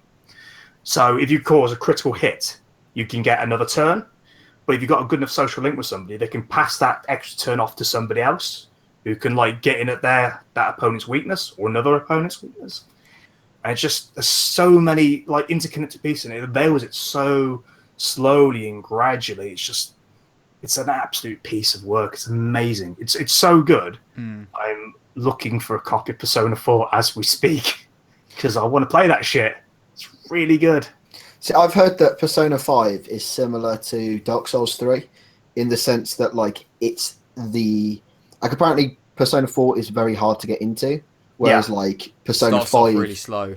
is a softer entry, the same way that Dark Souls 3 is a softer entry than Demon Souls or whatever. That's exactly what I heard. That's why I jumped. It's going to be nice and gentle to me. It's what I want, really. I just want a nice introduction. Learn what it's about, get eased into it, see what's going. It's so good. There's a network option as well called the Thieves Guild, and what that does when you've got like time free, you're able to press the center button, PlayStation, and you'll be able to see what people have done. So like some people would have got into the metaverse and they would have done their battling in there. Some people have spent time with this person. Some people have gone off to the raffle and bought a ticket. Some people would have gone off to the batting cages. Somebody's gone to the gym. Somebody's eating at a diner, and you get to see like the breakdown of the day. It's like, okay, and it gives you an idea of what you want to do. It also gives you down the bottom right, like what everybody's current level is. So you can go, okay, so everybody's level 12 at the minute. I'm kind of ahead of the curve. That's good to know. I'm keeping up with people. At the minute, I checked it today just before I came on, and I'm level 57, and everybody else is level 62. So I'm like panicking right now. Like, shit. So what? So you're saying that they also do all their own jazz independently of, and if you don't go to the gym or you don't go to school one day, then like your actual level and stats suffer as a result. Is that? No, they don't suffer. They just don't. They don't grow. It's a game where you've got to be doing everything with your free time. Your free time needs to mean. So, like, if you're reading a book, you damn well better make sure that book is going to boost up a stat. Or if you chatting to someone, you better make sure that person is going to like be boosted up. It's that person that you need to be talking to, kind of thing. Yeah, exactly. It's that. Okay, if I talk to this person today, then this my link will boost to them, and I'll get some better abilities for them. Or if I go off to the batting cages, I'll get some more guts. So that's good. I definitely need all that. So Yeah, you just got to try and play it as well. But like I say, you can play it however you want, but you kind of just got to go in your mind, just go, what's the best use of my time right now? That's cool. It's so great. It's so great. I'm not gonna lie. Like on paper, it's kind of like it's like the more I see and the more I hear about it, the more intrigued I am. Yeah, you gotta take that intrigue and all. I'm definitely going to pick it up at some point. I like the idea of it a Definitely lot, pick it up at some point. and I love that. I love the art style as well. It's Yes, the beautiful most, looking game. It's Beautiful looking beautifully game. stylized, most gorgeous. stylish game Gorgeous. I've ever played, and it just makes everything easier. Like Yeah. the ability to know what like everybody else who's playing the game their average level is. That's just so powerful. And there's also a button which makes the combat go quicker, so you can just be attacking. So it's just like, oh, these are easy enemies. I'll just attack, and you just attack, and it just speeds everything up. You could be done with a fight would have normally taken a minute or two in like 20 seconds. It just makes everything a bit easier, and it just kind of breaks down the barrier of you like playing this game. It just wants you to have fun and just enjoy it. It's just great game. Oh god. Yep, definitely on the list. Yeah. Definitely on the list. Yeah, Of definitely game make it on that. that I want to play at some point. I will definitely get it. I mean, not that I want to sort of, at the moment talk too much into it, but I've watched a few live streams of it. Yeah. Naughty, and I got to Yeah, say, fine, like, we can play half the game. People are complaining about it, like, oh no, I'm beat Atlus and like break the systems. You're on like April. You can go up all the way to July. Don't fuck around with me, dick. So yeah, but even as a game to just watch, it's just great because it's, you know, as I said, like it's got a beautiful art style. It's basically anime the game. Like it's Anime the game. Anime the game. Yeah. But it's great. It's just, and it's really interesting to see how these elements of like socialness and you know, all these linkings and making relationships affects the main sort of bulk of the game. And for the most part, the sort of the stuff I saw on stream wasn't necessarily combat stuff. It was all just your day-to-day just chilling high out. school life, as it were. And even that is just interesting to do. Oh god. Yeah. And all the characters are really likable in it. They've all got really well fleshed out personalities. Yeah. I love that. It's so difficult to write like a cast of characters that you get on with. Like so it's always nice to have like 2 or 3 characters you like, let alone like the entire cast of characters. Like that's good. I like that. Yeah, The fact that like they've all written of them. everybody that you like so that you're meant to like them, and everybody that you don't like so you're meant to dislike them, and or kind of like ones that you're meant to sort of be like tenuous on and grow to sort of love them. Yeah. Like they've done a brilliant job of writing them. And they got real character growth. So, like the guy who takes you in, the guy who works at the cafe, he's very wary of you at the start because you got these criminal records. It's like, don't you be making trouble. Yeah, this is what happens when you make trouble. You get sent away. And then by the end of it, he's just like really warm to you. It's just like, yeah, all right, you can go out later. It's fine. It's so cool. You know, I trust you. Don't abuse trust though. Don't Are you abuse playing it in Japanese with English subs, or are you playing it with English dub? I was playing it long before they released the Japanese.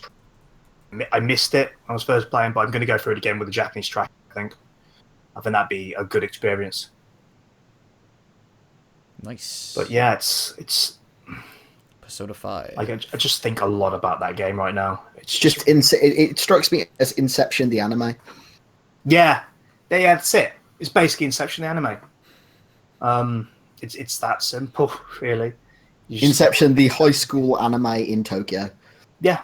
Oh god, Tokyo. Oh god, so to get to your school, you have to go through main town Tokyo. And the first time you do this, because I'd heard about this beforehand, you have to switch trains.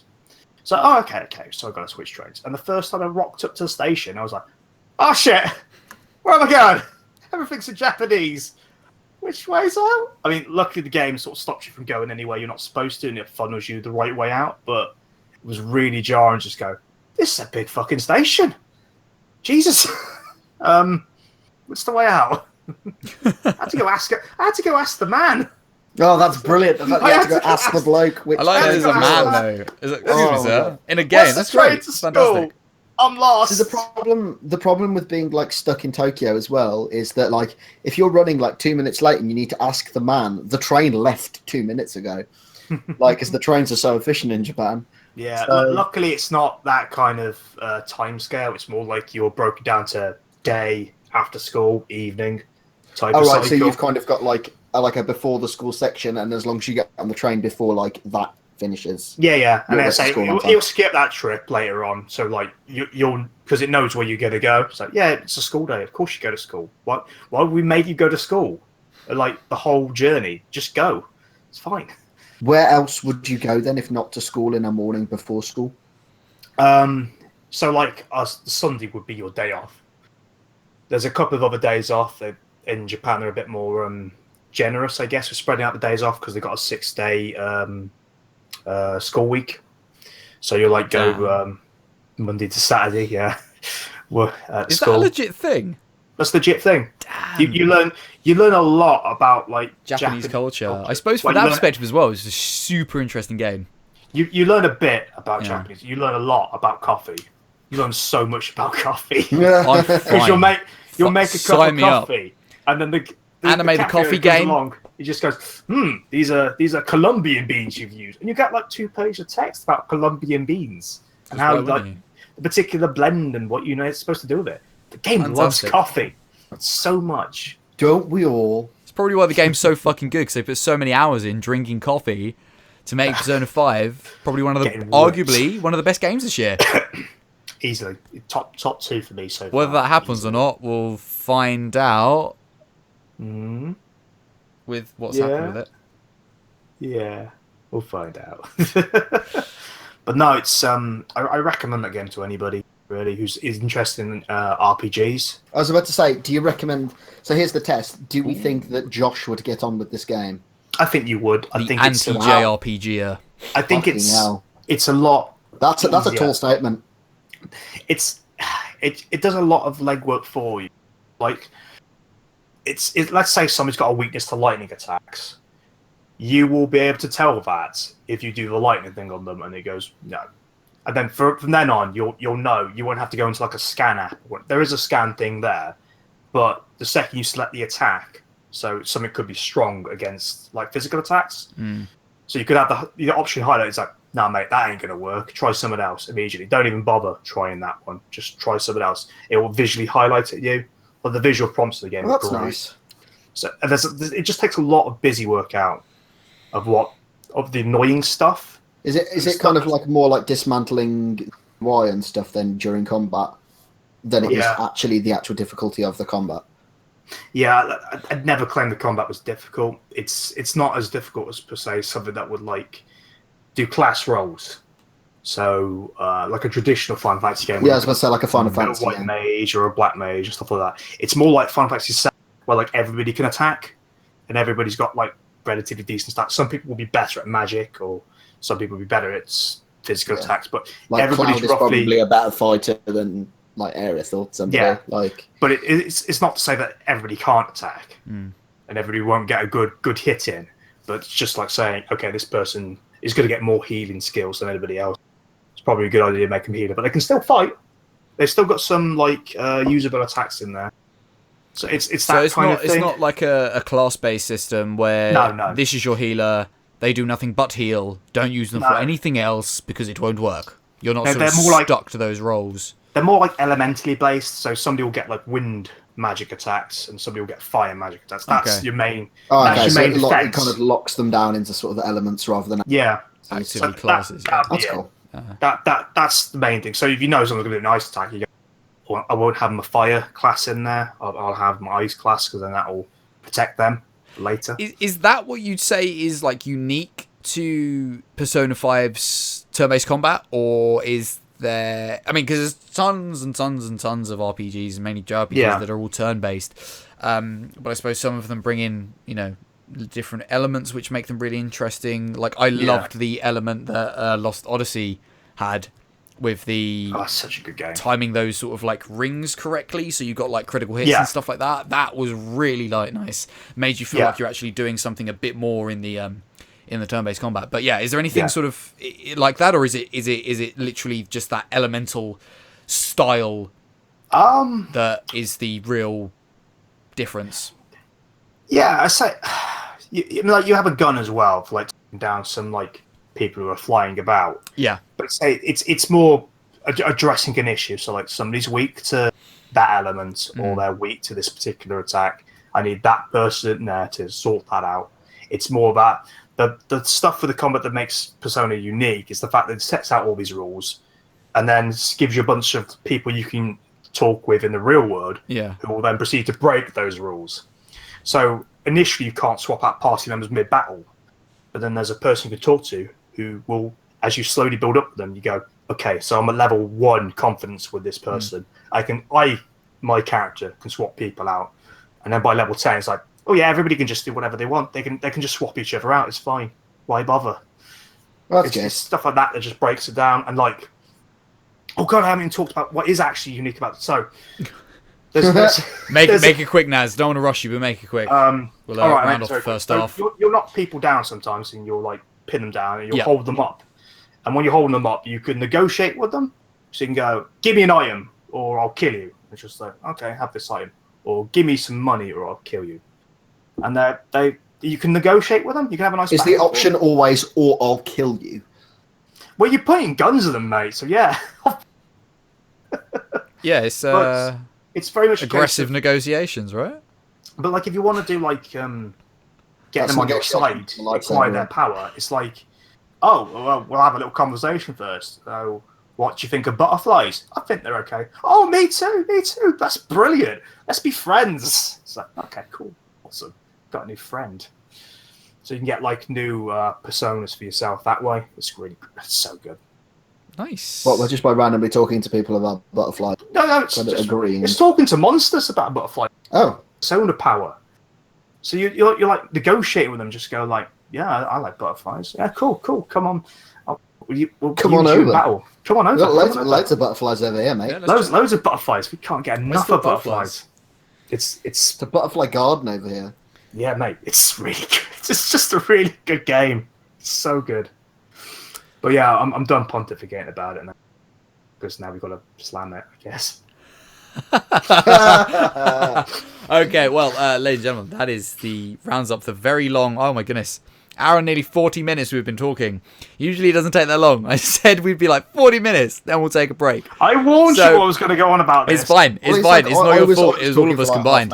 We had a lot to talk about. So that sort of rounds up the first half of the UndeadGamingCast, which brings us nicely in after we're talking about Persona 5, by talking about the news topic of the episode, which is, I suppose, game devs and copyright issues and things like that. So we're going to get into that whole legal spiel next. So stay tuned for that just after we have a quick 5-ish minute break, and we will see you in a bit. Bye-bye. Ladies and gentlemen, Rob the Undead Gamer here. Just coming at you pre-recorded. Hope you enjoyed the podcast.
Ladies and gentlemen, Rob the Undead Gamer here. Just coming at you pre-recorded. Hope you're enjoying the podcast.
Hello guys, welcome back. We're sorry about the little break thing. We're not sure what happened there. I was trying to play a little break video there in between like I normally do on the podcast, which is just a bit more information about the podcast really. But it didn't work for whatever reason, so my apologies. Technical difficulties there, but I blame Night Trap, which apparently is a video game that's going to be re-released this spring. I'm like, what the fuck? That's a really old, bad video game. Cool. Carry on! Thanks, Sorry. Naz. Cheers for that, mate. Thanks, Naz. Just got lost buddy. in the world there. Ladies and gentlemen, Naz Dragonheart, the Museum of Bad Video Games curator. His font of endless knowledge never ceases to amaze. Bin that shit.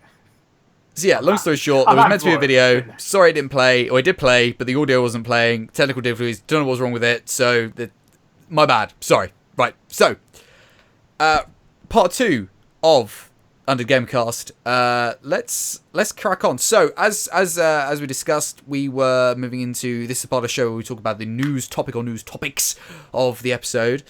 This month, there's been a hell of a lot of controversy. Excuse me. Yeah, particularly the past week with the Brash game stuff. Oh shit, yeah. That was bad. There's someone else as well. We didn't even talk about that in the pre-show. That was bad and continues to be bad. We've killed Rob's train of thought. Sorry, Rob. We love you. Rob? I think he's died. Rob? We have to prop up the podcast with content. Guys, Quickly. The cast now Back, what belongs to happened? me and Naz. Sorry, I fell a little bit. I had to do a thing. It's cool. Right. So Rob has risen from the grave again. Again, yeah. I'm even So on you deader. props up with some hashtag content, son. Right. If I'm repeating what's been said, I'm sorry. Okay. So basically, this month we are talking about copyright and game developers. Obviously, the big news this month was a simple fact of Atlus after the release of Persona 5 went on to say that they would not like anyone streaming past a certain point, which in of itself was a spoiler, let's be honest. Yeah. Not stream or make video content past a certain point because of spoilers. Then went on to say that anyone infringing this agreement, air quotations, because it wasn't, anyone infringing this agreement is liable for a channel strike or a complete shutdown of said channel. The internet, in wonderful fashion, outraged upon it and has decided to be like, well, fuck you, Atlus. And this has been much the same as we've seen in recent months in terms of reviews and stuff and things, where I suppose almost like freedom of speech has been attempted to be shut down when we're critiquing and commenting upon. That's a bit strong, I feel. Video games, probably, but I'm just saying. That's a bit strong to say it's a freedom of speech issue. That you're not allowed to play a video game on the internet. Well, I do think that is the case though, because like. Well, you can't make content for you. They didn't say you couldn't comment about it. Well, in fact, you can't make content past a certain point. Well, that's it. So, but that's kind of like it's. I think the point is that Rob was kind of making there was the fact that it is a freedom of speech issue because like you are not allowed to mention or speak about it past a certain point. Like, and that's obviously, I think generally speaking, gaming as a community is. I think we take the whole freedom of speech thing a bit far sometimes, because if everybody was free to say everything like that, paedophiles would come out immediately. Like I say, sorry to go straight to that point. Damn. Sorry to go straight to that point, but if we're talking freedom of speech, no, it's fair. I mean, I think I do agree. Freedom of speech was more of a slip of the tongue, I suppose. It was a bit more of a harsher word than is necessary for this sort of thing. I get your point, though. It does set the tone. Yeah, but what I want to say straight off the bat is that this stuff to do with Persona 5 and Atlus, right? It's bollocks. It's bullshit. Yeah, I'm so glad I got to go first and say how good the game is, because now we have to rail on it. I'm not disputing the fact that it's a wonderful game. I'm not disputing that. Absolutely not, but it is bollocks. What it is more of a Japanese company being, once again, completely out of touch. Yeah? That's all it is. I did make a video on this earlier this month as well, talking about it a little bit, but, it's fine, whatever. We're discussing it now. It's out of touch thing, because they say you're allowed to do it. They're not like Nintendo is just like, yeah, well, 100%. We either take your money, or you work for us and we will give you a little bit back. A little bit, yeah. Yeah, Nintendo are fucking assholes when it comes to this. But, yes, so they're not as bad, but they are very much restricting what you can and can't do with their game. And the whole reasoning behind this was to avoid spoilers. That whole argument is bollocks. The whole argument is bollocks. It doesn't matter. The game is released now. This is the age of the internet. You can't not have spoilers. It's too late. As soon as you've released the game, it's too late. So I don't really know what their deal is. What their deal is with it. I can understand it. It's Japanese developers been stuck in the 19th century thinking that everything is still steam powered. Yeah. Like that's basically what it boils down. Yeah, of course, because of that steam powered internet they had in the 90s. Yeah, literally. Carry on. Like it's just that they're so far behind the times. Like, but they make all our games. Like they're not clinking. They make all our shit. They make my TV. You know what I mean, though? Like culturally, in terms of like our Western culture, we're all about kind of the here and now, kind of instant gratification. I don't think we are. I would have loved to have said this last year, but this year, fuck. It's really bad this year. Like the alt-right and stuff like that. It's I don't want to get too political with it, but you can't keep politics out of stuff like this. We are seeing a return to old school values in that kind of sense, and I do feel it's going to be a return to those type of laws. Having said that, I do completely agree with both of you that once the game's out there, you should be allowed to. Like, I can see what they were trying to do. They worked on the game piss in years. They don't want the spoils out there. They may not even want you as like a point to make money off of it. They might see it as an affront because they've worked 6 years and poured so much millions and millions and millions of pounds and that into the game. I can completely see both points, but once it's in the public hands, that's the Phil Fish syndrome. That's the Phil Fish syndrome. That is, I made this game and therefore you do your own thing. Yeah, let's get an easy target. Phil Fish, he's a dick. He's a massive, massive dick. Yeah, you can't. It's always going to be a thing about who is in control of the content. What exactly you need to do to it for it to be your content? Is it just enough to talk over it? Is you adding value there? I mean, it's hard to know what value someone adds to something, because we can't take away from the fact that maybe when some people do these kind of things, some of the more amateur people, they take away the value of it. Some people talk over the top of some things that, like I say, I've had videos where I've been told in the comments, stop talking over the cutscene. So like, well, no, this is the value I add, but I guess I took away from it at that point. Yeah, but then you've also got to think that value added does boil down to sort of simple economics of like a supply and a demand. You supply what you feel is your value, Yeah, and therefore like the demand, or and the demand is the return on investment from that, people coming and watching your videos and asking for more content more regularly. And so like when obviously I know he's fallen out of favor relatively recently, but like when a PewDiePie gets hold of your game and promotes the living fuck out of it because he likes your game, you're looking at like 20 million views of free advertising for your game that he might not have had anything in the right world to do. And if me on my he could sort channel of find a game, he says he completely doesn't like it, and then affects your sales again in the first way. So, I mean, he could have been playing Mass Effect Andromeda and saying how shit that game is. The flip side of this argument is the fact that so you play a game and you affect its sales, essentially. That's what most people do on YouTube and Twitch, yeah? Yeah. That's a fact. There's actual hard evidence that people like us can influence. I mean, look at Outlast, look at Amnesia. That's the simple thing there. It's a strong fact. We can affect the sales of a video game, yeah? Yeah. And I can't fucking remember the point. Right, so we can affect the sales of a point, right? But at the same time, yes, we can also negatively impact the sales of a game if we don't like it. But it is our responsibility as creators and as people in the industry to make sure that we do that respectfully and critically. Not just like ragging on a game for no reason because you don't like it and being like, Overwatch is shit, don't play it. Because it's made by Blizzard and I hate Blizzard. And I hate Blizzard, etc., etc. It's more of a case of, oh, no, sorry, this game is a piece of fucking garbage. Everything made by Digital Homicide. Fight me. This game is a piece of garbage. Don't buy it. Like, it's about having that critical eye. And at the end of the day as well, people are fucking smart enough. Yeah. People are smart enough to either trust or believe an opinion of someone who they want at the end of the day.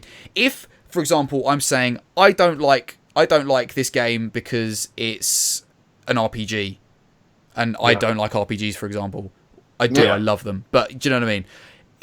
That sort of comes down to, well, I like RPGs, but you don't, so I'm not necessarily going to take your opinion on face value. I'll probably get the game anyway because I like RPGs, etc., etc., etc. You're not going to take my advice on a JRPG, Rob. Yeah, it's subjective. Nice. It's so subjective. Yeah. And also, back to the whole the spoiler bullshit. I, for example, have been watching a few Persona live streams, yeah? Yeah. Just to see what it's like, right? Yeah. And it's up to me as the viewer. I'm watching it to be like, I just want to see a bit more about this game. See if I like it or not, yeah? Catch it, watch it, see if I like it. I'm getting some good vibes off of it. I think I'm going to purchase this game. So then it's up to me to a certain point to be like, this game looks really cool. Click off. I'm not going to watch it anymore because I don't want to spoil it for myself, but I'm going to go buy it. So it's down to sort of your own responsibility as a person and as a consumer to consume what content you will of it and what you won't of it. And again, the same as people's opinions on the fucking internet. You can take some with a pinch of salt, you can take others with not, yeah? It's the same with fucking internet score, it's like video game review scores, right? What do they even fucking mean? No one has ever had like a clear criteria really for what their score means, okay? And even then, they're so fucking subjective. 7's average, apparently. That's the only thing we know. It's meant to be, but a lot of people see 7 as like, oh, well, you're shitting on the game. And it's like, well, no. Oh, yeah. But Well, again, like that's people's bringing that opinion. full circle just very quickly. Right, so Jim Sterling gives Breath of the Wild a 7. He's like, 7 is a good score. It's good. He liked the game. He loved the game. He liked the game. It's a good score. IGN give a game a 7. Everyone's all like, and you read the sort of like negative feedback, and it's kind of like, it's fully mediocre. If another site gives it a 7, it's rag, trash, garbage fire. Do you know what I mean? Because nobody really gives games anything below a 5, and really a 5 should be an average score. A 5 should be like Mass Andromeda. 5 should be the game works and it's fine. Yeah, Mass Effect, should be, if you think it's okay, should be a 5. If you think it's good, it should be a 7. Do you know what my favourite number is in the score? Sorry, this is a very small tangent, but an 8 is the best score because it's not so popular, but it's like going to be lauded by everybody. You can't quite trust it, but it's not quite so like mediocre. 8's like a sweet spot. It's like, oh, this is an interesting game. Score. It's an interesting game. But that's if you take scores as a thing. That's it. I built that perception. I don't really you take opinions, anymore. don't you? I take more opinions. Scores to me over the last couple of years, I've sort of seen scores as just like bollocks, whatever they mean. They are SEO bollocks now. They are. Somebody could take advantage of that and go, "I'm going to score a game this," and then see what people say. Yeah, 100%. It's irrelevant to me. It's a diving board. Yeah, but with regards to what we were saying, with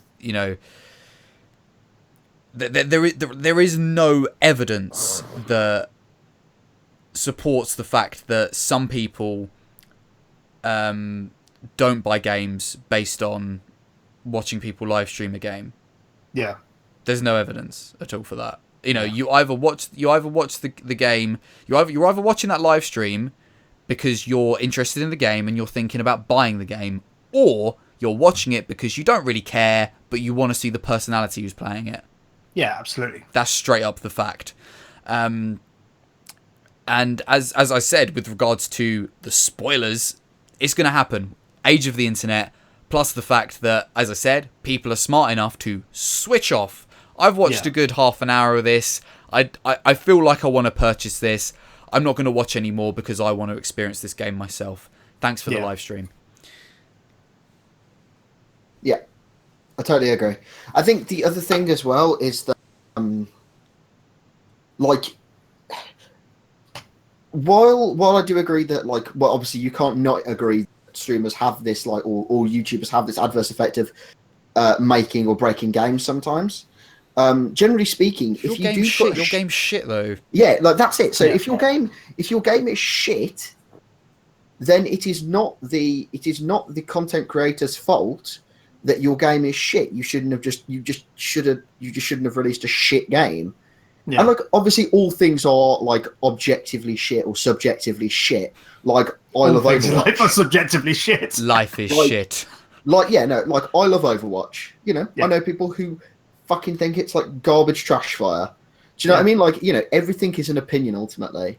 Yeah. And you know what I mean? Like Jimmy Two Dick down the road who doesn't like Overwatch and buy it because he hates Blizzard because they banned his account in 2006 because he was power leveling people. He's not going to make or break. You wouldn't take that opinion. Make or break the game because he's, you know what I mean? Because you wouldn't take his opinion at all. But the point is that it came out to critical acclaim and everybody loved it, and everybody, because one person is negative about it on the internet is not going to break sales. It's when a good example is a Digital Homicide, where the games are all just absolutely wank and broken and shit. Oh yeah. Do you know what I mean? If that is the case, and you're obviously just trying to make a quick buck by flipping assets, then don't be fucking surprised when people go, this game is shit, I want my money back, fuck you, I'm not going to buy any more of your stuff. That is not a content creator's fault, because as Rob said, we have a right as and a duty as people in sort of games media in one sense or another to inform our viewership that games or our entertainment is worth their time. Yeah. And obviously, you will always make up your own opinion. I always go to I always listen to, I like Greg Miller, and I like, Jess Chobart and Carl Mahern and Alice Bell, like, and those are kind of like my games people. Whereas I know Rob likes Total Biscuit, Jesse Cox, Jim Sterling, like, do you know what I mean? Like, we've all got people who go, okay, well, these guys have got reasonably similar tastes to mine. They're all fairly like objective on how they sort of critically review things. Yeah. And therefore I trust their opinions and I'm more likely to listen. And so, that's just kind of how the way it is. So like I don't know, like I just don't think it's right for content creators to come down hard on gamers or reviewers for trying to like put sort of like their negative scores out because their games are just garbage. Like what happened with Digital Homicide and Jim Sterling is disgusting. Is total fucking bullshit and should it should never have happened. Should never have got that far. Just because Digital Homicide put out shitty fucking horrible games and Jim Sterling was like said to his viewership, look guys, these games are wank. Yeah. And then they're like, you owe us $2 million in damages. That should never happen. As we were saying as well, that you're right, it should never happen at all. The whole thing was total disgusting joke. It was. But as we were saying, it's not a case of you just turning around, as we were saying, you take someone's opinion based on your own, that's up to you, yeah? How much of that opinion you believe is up to you. But it's not just a case of being like, oh, this game's wank, don't play it. It's a case of, this game is wank, and I will tell you why. Yeah. Here is a very long list of detailed of why I did not like this game, and why, if you agree, you shouldn't buy it too. Or if you don't, great, have a great game. At the end of the day, some people might subjectively not like. Ukulele is probably a good one that's come out recently. I know Jim Sterling hated the fucking game, but there's a ton of people that reviewed it really well. I wasn't a fan. Yeah. Yeah, I saw a bit of it. I wasn't impressed. It's fine. It's at the end of the day, if you've bought that game and you've enjoyed it, fucking all the more power to you. That's your money that you've spent and you're enjoying that game. Fucking great. I'm for you. Same with No Man's Sky. Piece of shit garbage that was. But if you bought it, oh my god, I'm sorry. If you bought it and you enjoyed it, see that's how much No Man's Sky coming out of his. That's how much I negatively impacted me. Can't deal with it. Like, that's a really good example, actually. Yeah, it's a perfect example. If you bought that game and you loved everything about No Man's Sky, I bought it and I fucking loved it, and I'll go back and I'll play it. Like, to me, I had a good 60 that game's fine. Like, it's a fine game. Yeah. To me, like, it does exactly what I want to do. I fly around, I look at pretty things, I occasionally do a bit of resource gathering. It ticks the boxes for that kind of thing. Great for me, not for you in the slightest. Nope.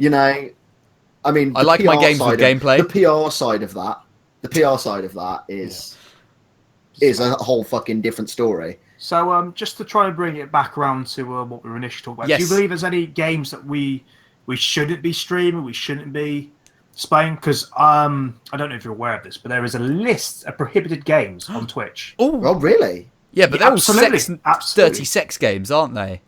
They are all dirty sex games. Games. They are. Well, I mean, to be honest, like, there's some stuff in there, like there's some stuff in there. No, but genital jousting isn't a dirty sex game. No. It's just got sex parts in it. It's just got sex parts in it. You're a penis, and you got to try and slip into other penises. But it's more like a fun little game that's on there. One of the things I was seeing, there was a game on here. I'm going to try and find it in this list. Ooh, the list. It's hard. It's a hard list to read through because there's stuff like maiden rape, assault, violence, demon inferno. It just makes it a very hard list to read. Are there any actual like real life games that like are like actual real life? Are there? Is there like a Dark Souls? You know what I mean? Like, there's a soft ban made by an actual reputable publisher that you shouldn't be playing. There's a soft ban on the Fahrenheit Indigo Prophecy. Like, they're all adult-only games. Like, that one, in its adult-only form, is banned. But if you get the mature one, it's you're allowed to do it because they take stuff out. And same with San Andreas. Right. Really? There was some... Well, I think it's because of the hot coffee mod. The mod, yes. I think I've bought enough time, but I found it. Hot coffee I lost mod. it. What was just for my actual ignorance, because I don't know anything modding / PC games. What was the hot? It was oh, go on, Naz. You go for it. Right. I don't know if you're knowledgeable than me about it. I have no idea either. If not, I'm sure we'll both chime in. So the hot coffee mod was there was some leftover assets in of the main character Carl having very open sex with a lady. Oh, right, It was okay. never supposed to be accessed. It was never supposed to be touched upon. It was just stuff they were looking at and, well, this doesn't work. Let's just leave it there. It caused so much controversy when it was So released. somebody or a group of people dug in there and they found Yeah, the they stuff. found it still left in the files of the game. They just didn't get rid of it. And so it got dredged out. But I mean, then- like all this stuff that you sort of read off so far, just stuff to not stream on Twitch. Anything that's explicitly sexual, you know, anything that shows actual like hard nudity, Yeah. really, like you probably, you know, you have to sort of be careful with. Yeah. I found the game now I was talking about. It's from does he say the developer's name? Can't find it. But it's a game called Yandere Simulator. So basically about a sociopathic high school who murders her classmates to get attention of a guy that she likes. Now, the reason I picked upon this one, it's anime the game. Basically, why I picked upon this one because there is a senpai creator at the start, and the gentleman is naked, but the game is banned on Twitch. Now, the developer, who was just called Yandere Dev, he's tried to get in touch with Twitch a number of times to try and find out what exactly needs to be done to the game to be allowed for it to stream. And they've said nothing. Not a bean. He's even gone up to them at an E3 to try and ask and got nothing. That's kind of shitty. Because I mean, Yeah. if he's willing to work on the game for it to be streamable, Yeah. then I mean, you know, like I should also mention there are like panty shot things and stuff like that in this game, so it's not. yeah, I mean, It's obviously, not entirely an instant thing, but like I there's said, stuff in there.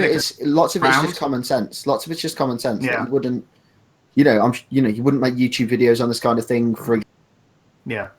And as a reputable content creator, it's the sort of crap that you'd stay away from Yeah. as far as you possibly could. And it's also dependent on your audience. If you've got a mature audience, then you might pick up something like Indigo Prophecy, yeah? Yeah. Or I mean, it's a even topic for even The another Witcher day. 3. Even The Witcher 3, yeah? Yeah, but there's levels of that, you know. of 100%, seasons. 100%. Yeah. But as well, yeah, it's up to the responsibility of you as the content creator to pick what you do and you don't do. Obviously, there's got to be standards on a website like Twitch and YouTube and anything like that, and I completely agree with it. But silly games like genital jousting, why is that banned? That game's hilarious. Yeah, it's just good for getting fun, really. With penises. It's just dicks and I butts. I'm actually very interested to see what they do about Act 2, because I've just seen. I know we said we weren't going to touch on the chat, but I've just seen someone in the chat say about Australia banning Outlast 2 because it had a sexual assault scene. Yeah, so I'm that's actually very been curious just to unbanned. see. That was recently I unbanned. imagine they would be fine about that. Because I was about to say, like, I They wonder. sorted it I wonder out. how- They go on the rating, like it's a mature rating, I believe. I know they go on the rating, but it's also a case of like, you know, like if Twitch are very careful about showing certain, you know, you were saying like in Fahrenheit, like you couldn't have the adult one, you had to have the mature one, blah blah blah, like an actual hard sexual assault. It'd be interesting, you know, I'd be interested to see like when somebody took Outlast 2 to Twitch, Yeah. to kind of see what the rhetoric was with Twitch in terms of like, look, this is in this game. This is kind of how this happens. Yeah. Are we cool with this? I'd like to see if like Twitch maybe, you know, if Twitch even had somewhat of a say about. What I'd be anything in interested to talk about as a topic for a different day is the concept of the adult-only game and whether we're not, as an industry, we're ready to like talk about it more openly. But I say it's. I mean, I enjoy the fact that Twitch are being proactive on these cases. Obviously, Aside from that one that you've just mentioned, apparently. Yeah. Well, I mean, well, yeah, it just comes down to like YouTube's the same. Yeah. YouTube. It's hard to get an straight answer out of these. because I don't think they know themselves, really. That's probably the honest answer. And it comes down to the fact that it's still a very, very young medium streaming. 100%. It's 100%. not all the sanctions and stuff are in place to deal with some of these things. And again, it's because obviously we've gone on a bit of a tangent of a tangent. Yeah, I've tried to pull it back slowly. Yeah, no, that's fine. So I'm gonna try and reel it reel this business in, just a little bit there. Yeah. Gotta reel it in a little bit. So, going back, what you were just saying is a very young medium, which is still in its growth, and it's still in many ways finding its feet, and we've still got a very long way to go. Same with not just the medium, but with us as content creators as well, and how we get about doing what we do with fair use, right?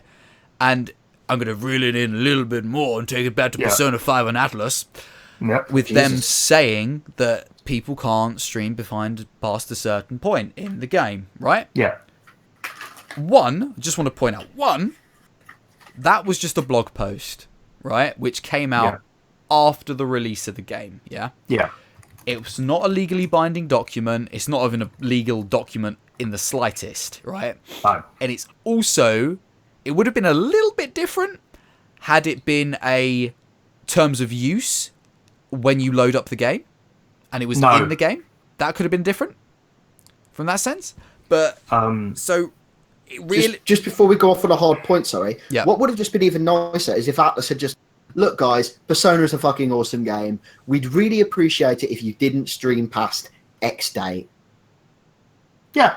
That would have been nicer. That'd have been much nicer. Nicely. It would have also been nice if they'd... 90% of the people would have just been like, you know what, actually, you worked hard. It's a good game. You're a developer with a good reputation. Cool.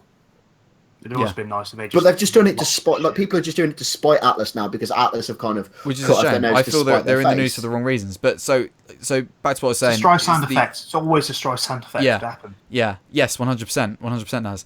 And as we were saying, they've sort of got no footing to stand on when it comes to them going, if they did go through with their threats of, we're going to take your fucking stream down, etc., etc. Because there comes in fair use legislation, which is on our side and which is how we do what we can do. But then at the same time, as we were saying, it's still sort of like early and baby steps in its inception. So is fair use law. That as far, no one's gone to court over fair use law. No big company has taken any streamer or YouTuber to court about anything like this yet over fair use, and I'm not sure it's going to happen anytime soon. I think, every party is a bit too scared to do it and be the first and either completely fuck up or completely, the legislation's there, but it's not been tested, as it were. So, a little known fact about me is that I actually did a little bit of intellectual property law. There you go. And like the case with like fair use is it kind of the reason that nobody's gone to court over it is because it's either is or it's not.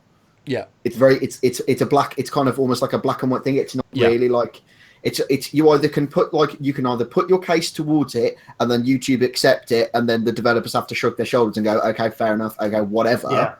Or you don't make a good enough case of it, and then the developer can request and it gets taken down, and then that's it. Like you'd never have to go to court over something like fair use, because that's the entire point of fair use. Because people would claim copyright, and then that like obviously clogged up like court systems and stuff because of copyright is like a crime. Whereas like and they needed a way to get around it. And in America, it's called Creative Commons in America. And so like Creative Commons and fair use are basically a way for people to, within certain guidelines, allow me and you and Rob to do the stuff that we do without having to get struck off every 5 minutes, because you can use 5 minutes of a film if you're talking about it in a context, or you can use a soundbite or a clip if it's within the context of what you're doing. And like and so it either is or it's not. If you go over the 5, then it becomes a copyright issue. And if you're if you're not talking about it and you're putting it up in 5-minute chunks as an actual film on YouTube, that's also not cool, and then it's not. So that's the reason those laws exist, because those laws protect us as creatives doing what we do. It's binary, it's yes or no. So it's just a bit of bullshit on Atlus's front, really. I just don't really know what else to say about it. Yeah. It's Naz, you said you can sort of see why they're doing these things like that. Yeah, I can from a business standpoint. Love to see you chime in. Sorry, I'm just trying to text work. Very professional. Sorry, it's been buzzing off for the past 2 minutes. I'm like, I can't ignore it anymore. This is just what time I'm going to turn up to work tomorrow. It's fine. When I fucking get there. When I fucking get there, it should be 8 o'clock, because that's the time I said I'd be in this afternoon. But, yeah, I understand it's the same reason all humans strike out. It's fear. They didn't want certain bits of the game spoiled. I don't think they would maliciously want people to not make money off the back of them. I don't think they're Nintendo. But that is a case for some people. And yeah. Yes, fine. No, it's fine. Yes, I got the text. I'm all right. Yeah, so it's fine to be wary, I guess, and be a bit cautious about it, but it's very, very heavy to sort of swing your weights about like that. Yeah, 100%. Not 90% of YouTube complaints come from the fact that people are seizing copy advert revenue from nothing. There'll be people like a Jim Sterling, like a bunch of people who are of that ilk, who actually add and expand upon their stuff, like the Jimquisition, for instance, where it would just take clips and it's barely related to the issue. It's just to illustrate the point. And then like someone like Nintendo will go, well, you use 10 seconds of Majora's Mask, we're having that. You've got no reason to claim that content other than the fact you made the game that was in that. The worst thing about completely that transform that like, content. The worst thing about that sometimes as well is like Nintendo will claim off of trailer footage. Yeah. The very thing that is meant to advertise your game.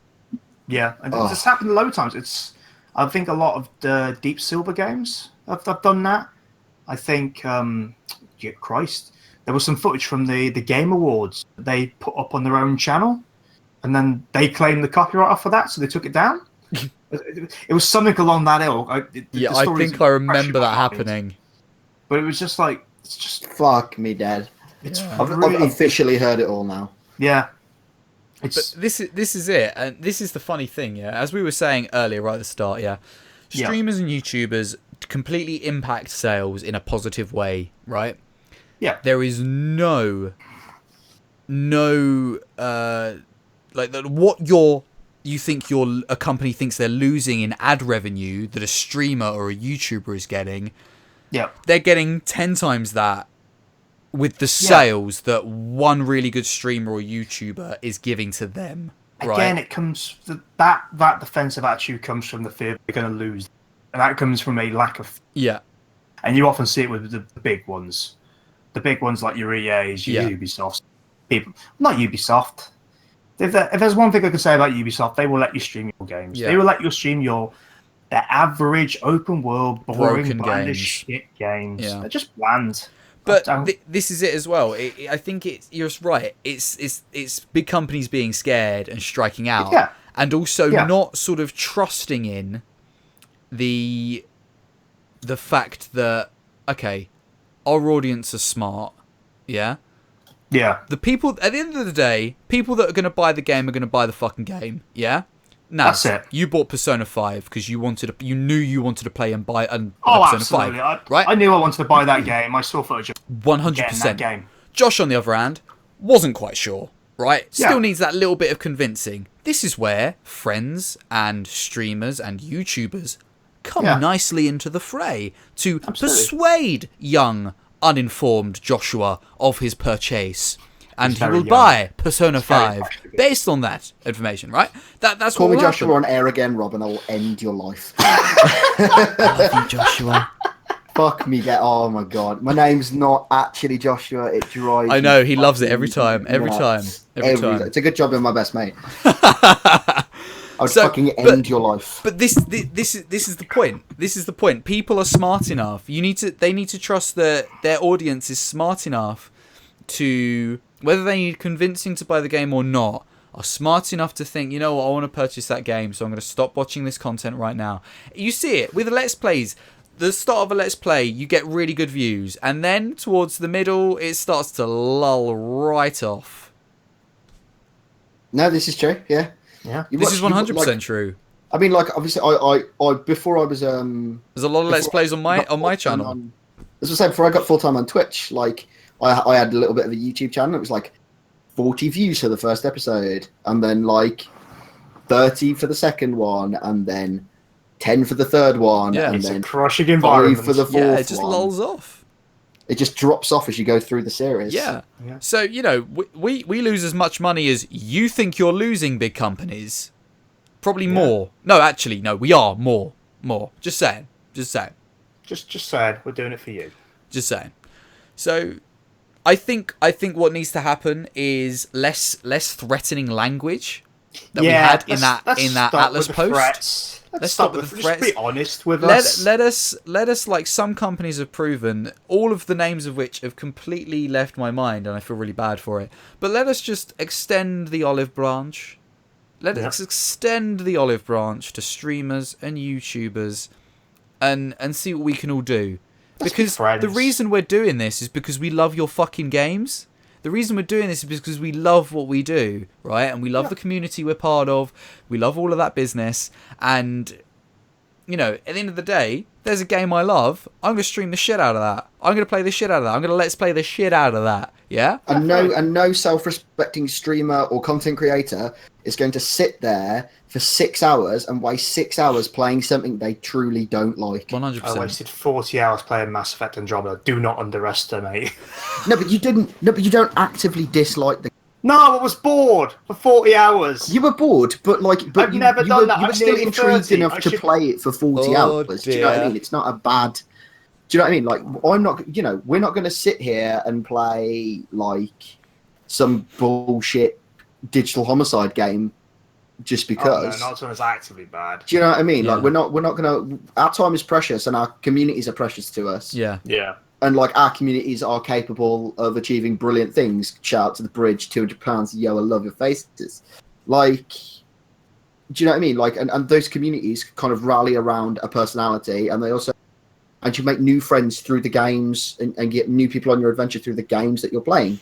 Yeah. So, like, you know, nobody's going to subject their communities to bullshit games that you are not enjoying playing and enjoying making content on. And also on top of that, like Naz, as you know, sorry to use you as an example again, but you've been playing Persona 5.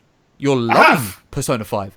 So for all intents and purposes, you might, in your spare time, whilst you're not playing Persona 5, think, you know what? I'm going to watch someone play Persona 5 on Twitch. Just to see how they're playing the game. Because I love this game, and I want to talk to other people who are like-minded and love this game, and watch a streamer who also loves this game, and is perhaps playing it in a completely different way to how I'm playing it. And that'll be really interesting, because I love Persona 5. My name's Nat Dragonheart. Thank you very much. That's exactly how I sound. That's exactly the four persons in my head. Who's talking now? We don't know. Is it Naz or is it Rob? Who knows? Who knows? He's saying my thoughts. Get out of my brain. The other thing is as well is when Naz jumps into that Persona 5 streamers chat, he then also gets to bring over the Singularity Joshes of the world who are sat there going, well, it looks all right, but like, you know, can I get another opinion? Yeah. Do you know what I mean? Like, communities rally around games and people will be persuasive. Yeah, I feel it was done in a very it was just done in a very poor way. It was done in a really bad way, and it's such a shame. Excuse me, because as I said in the video I made on the subject, I feel now that Atlus is in the light for a bad reason a little bit. Right, it's a little bit of a like a bad mark on their reputation a little bit, yeah. Especially for Atlus, who've been going for absolute years, and for the longest time have been a phenomenal company, right? Who've made some fantastic games. Sorry? Why you? They've just not been cool about this one. No, they haven't, not at all. Be cool. And it's a shame, guys. because they're probably arguably one of the best Japanese game developers ever, right? And they've shared a very, very niche audience here in the West, right? Not a lot of people know about them. For many people, Persona 5, this is the first time they've ever even fucking heard of the series, if at all, right? First time I played it. You're 5 games in. Yeah, there you go. You're 5 games in. The game's been going since the 90s, yeah? The first Persona game was out in 90-something. Yeah? 90-something. 90-something, that's all I know. It was on the PS1, right? Yeah. So, this... Because as everyone's been saying, the only thing I've heard about Persona 5 is it's such a fantastic game. Yeah? If they were just cool about this or dealt with this in a much better way, Yeah. people would have been like, fuck yeah, I love this game. I'm going to stream the shit out of this game. And do you know what? I'm going to fucking tell as many people how amazing Persona 5 is as possible so you can fucking buy yourself Persona 5 and experience it yourself. Yeah? And instead what we got is, this game is really great, but they were Atlus have But done the a developer is silly. a shit. This kid. could have blown Atlus the fuck up over here in the West. Yeah, could have done. More so than normal. Could have done. They should get through it, but... They will. I'm sure they Yes, will. yes, At the end of the day, just people are the quality of the streaming and product making trumps content it. of it regardless. They don't give a fuck. They just turn a launch week into a bad week. Yeah. That's But what happens. They mod, like I said earlier, they cut off their nose to spite their face, and the quality of the product will carry them through, and and they will still do very well out of it, and they've got their name out in the West. But now, the synonymous thing with Persona 5 is like if you've not really heard, if you keep up with games news, but you're not really a Persona person. Yeah. Like I tell you, the very first thing that I could have told you about Persona 5 is the developer didn't want you to stream it. Oh, that's it. There you go. And that's a shame. And here's another thing. Like, it's not like Atlus were like, oh, right, okay, so there's a problem with our game. Towards the end, it was a little bit rushed. We don't want people to know about that. We don't want people to know about that. So what we'll do is we'll make this ban that you can't do it past this certain stage, so people don't see how bad it is. It's not like certain games where that they like that would have benefited from that. Games that only allow you to release the review of that game 24 hours after release are shitty games. Games that are clearly got things wrong with them that the developers don't want you knowing about before you've purchased the game. Yeah. That's not the case with Persona 5. But it sort of seems that way. Do you know what I mean? It could come across that way. As Josh said, if the first thing you're hearing about Persona 5 is, I'm not allowed to stream this game, I wonder why. That might be your first thought. Yeah, it's not even such a case of like, I wonder, why are you such like tight arseholes about it? Because that's, as a Western, from the Western perspective, we love to be able to share games on the internet. Yeah. Yeah. And like I spend more hours of my week streaming than I do playing games offline. I can see that. So like I've played 10 hours of Kingdom Hearts in a week, but I've done 20 hours of streaming. The Kingdom Hearts is like my chill out time. Yeah. Do you know what I mean? Yeah. And so if I'm going to buy Persona or whatever, then it damn best be worth occasionally dipping on stream because I want to play it or whatever. And I don't want to ever feel like I can't do what I want to do with the game that I bought with my own money, which ultimately does, as we've established, does really no harm to them. One tiny little dude on the internet probably doesn't really hurt themselves too badly. No. Because one, if the game is bad, the game is bad, and people have already ripped it to pieces. Like it just doesn't make any sense to me. It's a shame. So yeah, unless anyone's got anything else to add on the subject, if you think we've Can I covered... ever go about fucking Ghost Recon being at the top of the charts? Yeah. so very quickly. Very What are you quickly doing? because we have been streaming for like 2 hours 30 minutes now. That's all I wanted to say. Just people buying a fucking average game. And this, the year of good video games. So far. Right, I'm done. Right. So just very quickly to chime in on that, I can't remember the name of the company, but basically they collate all of the... NPR, I believe you said it was. Was FDR? NPR. NPR. I think So so. NPR collate all the video game data. Tom Clancy's Ghost Recon Wildlands Ghost Recon. has gone to the top of the charts again this week. But like it dipped down to like fourth and then back up to first. Who's buying that game? So what I think has happened, or I heard an interesting theory, is thus people bought Call of Duty. They have played through their Call of Duty. They've bought Battlefield. They've played through their Battlefield and are now bored of that. And so the next military modern shooter on the line is your Ghost Recon. And so it's also just been Easter holiday, so the kids have been off for 2 weeks. Damn kids. And they've picked it, and and all these kids have gone, well, what's a modern shooter to sort of fill this void, because fuck Call of Duty, because it's well broken now, isn't it? Like, and like that's what's happened. But like, these people need to be rounded up. Further to your point, Naz, basically like all of the best games are either console exclusive or really niche. Like Persona, super niche game. Great game, Yeah. super niche. Yeah. Horizon, my favourite game this year so far, console exclusive. Nier Automata. Nier Automata, like That's super really niche niche. once again. Legend of Zelda is console exclusive. Like all these great games have come out, but like there's no like big, broad, widespread kind of like this game this year kind of thing. Whereas that kind of is bland. You know, I guess Mass Effect, but even then that's sort of niche because it's a sci-fi RPG. Sci-fi is always going to be a bit niche. Yeah, so A bit niche. you know, Tom Clancy's Wildlands kind of hits that spot, and everybody owns a copy of GTA. Third on the list. That is set. That's got more than 75 million copies sold. I can understand that one. But like I genuinely everybody understand that has one. a fucking copy now. Do you know what I mean? Yeah, I don't. everybody and their dads has a copy of that one. But I Like- guess there's like conversions, people buying PS4s and getting that as their version. PC and Xbox and Yeah, blah, because it came blah, out blah. last Like- gen. Yeah, it did. Yeah. I can see why people buy that one, and it's a very good game. Mm. But that's Wildlands. Come on, it's not even. It's just average. You could be doing It's just anything with your time. unbelievable compared to what has come out this year.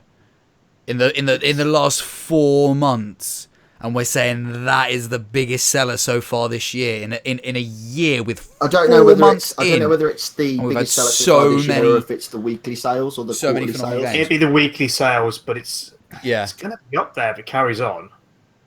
Yeah, I mean, like, and I don't begrudge it because I do quite like a third-person game. Like, I enjoy those kind of games. You're not playing But, like, it. You're just playing good video games. But at the same time, like, I'm not gonna defend it against like Horizon and everything else No, why would you? You have sense. because Horizon is like actually the fucking best game so far. That's all I wanted to say. I just wanted to express shock. I'm done. It's fine. Cool. Well, it'd be interesting to see what's top of the chart this week. I guess. Mario Kart, I guess. Yeah, probably. I guess Well, that'd be well, it. I'm yeah. excited for it. I'm really excited for the new battle mode. That's gonna be what I'm gonna be doing for the next week. But that being said, and the other item of news was Switch sold 2 million sold 2 million copies, 2 million units. So Yeah. it's off to a good start, People thankfully. buying it. People not that buying it. people are finding it hard to buy it anywhere though. Is a problem. Yeah, yeah, What I but keep that's hearing is Nintendo and it's sold Nintendo. out everywhere. I'm surprised Um, if they discontinued it by now. Yeah, Yeah. yeah, like the Like the NES. the NES Mini or whatever. We Yeah. sold Oh enough. god, yeah. We Another hate item money. is- We'll stop selling these now. But they've replaced it with the With the SNES SNES. now, haven't they? With the SNES, Oh, yeah. that'll never sell either. But still, like, why stop the NES? Like, fuck, Nintendo, do you not like money? Is that the problem? They've got to make those cloud amiibos, haven't they? Fuck me. Oh Anyway, yeah, mate. Machine- Because they made the Amiibos machines make free. loads of money as well. They need the machines. no Nintendo. Right, so I think we'll call it there, guys. Yes. Yeah, that's a fine. good one. Wonderful. So I do apologise. It's gone for quite a long time there, ladies and 2.5 gentlemen. hours But in the bag. thank you all so much for tuning into the UndeadGamingCast, the first ever live show. I hope you all enjoyed it. Just to let you know that next episode, obviously we're out every last Tuesday of the month at 7:30 p.m. GMT. That is the live show. After that, the VOD will go up on YouTube and then be able to download for free on iTunes. Just search the Undead Gamer or Undead Gaming Cast and we will come up and give us a nice review or something there. It really helps out the show. But yes, next episode we will be discussing it will be our annual, or what has become our annual pre-E3 show. Oh, is it? It will Yes, be, yeah. it is, Pretty because next E3 month. is the 13th to the 14th or something. There's In nothing to June? look forward to at E3. All the good stuff's come out. All the best games are Yeah, already so out. this, exactly. So this year's E3 is going to be really fucking interesting to see what happens. So Yeah. we basically, in that show, predict what we hope we're going to see or what we would like to see in an ideal world and that sort of thing. And it's a pretty fun show. Also, if you're watching live or even if you're watching the VOD, mainly if you're watching, you'll notice that there is a little space below Mr. Singularity Josh, and to the left or to the right, if you're watching, it's to the right of Naz Dragonheart, but to Naz Dragonheart's left, perspective. You'll notice that there's a space there. Usually, we've had 4 hosts on the Undead Gaming Cast. Now, this 4th slot from now onwards, as of next show, is going to be swapped out and changed every episode by a special guest, and that a special guest, as I said, will change every month. So we're not sure who is going to be joining us next month, but I'm sure you'll find out soon at a later date. Jesus Christ, but I've been shut down. Sorry? Apparently we're not allowed Jesus Christ on. I've proposed it, but I've been shut down on it. So you can blame everybody else for this fact I've just made up. Carry on. Stop it! You're taking me off tangents. Stop it! You naughty man. Naughty man. So yes, we'll be joined by a special guest next episode as we talk about our pre-E3 predictions and things like that. So yes, if you've enjoyed the podcast, thank you so much for watching and enjoying and stuff like that.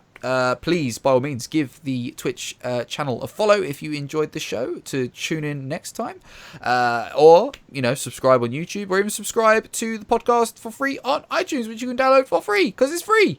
UndeadGamingCast. Woo! Yes. So I should probably subscribe to my own our own podcast on iTunes. I'm not gonna lie. yeah, cheers, mate. Thanks for that. That's a real endorsement of the product. Great. Thanks, buddy. So yes,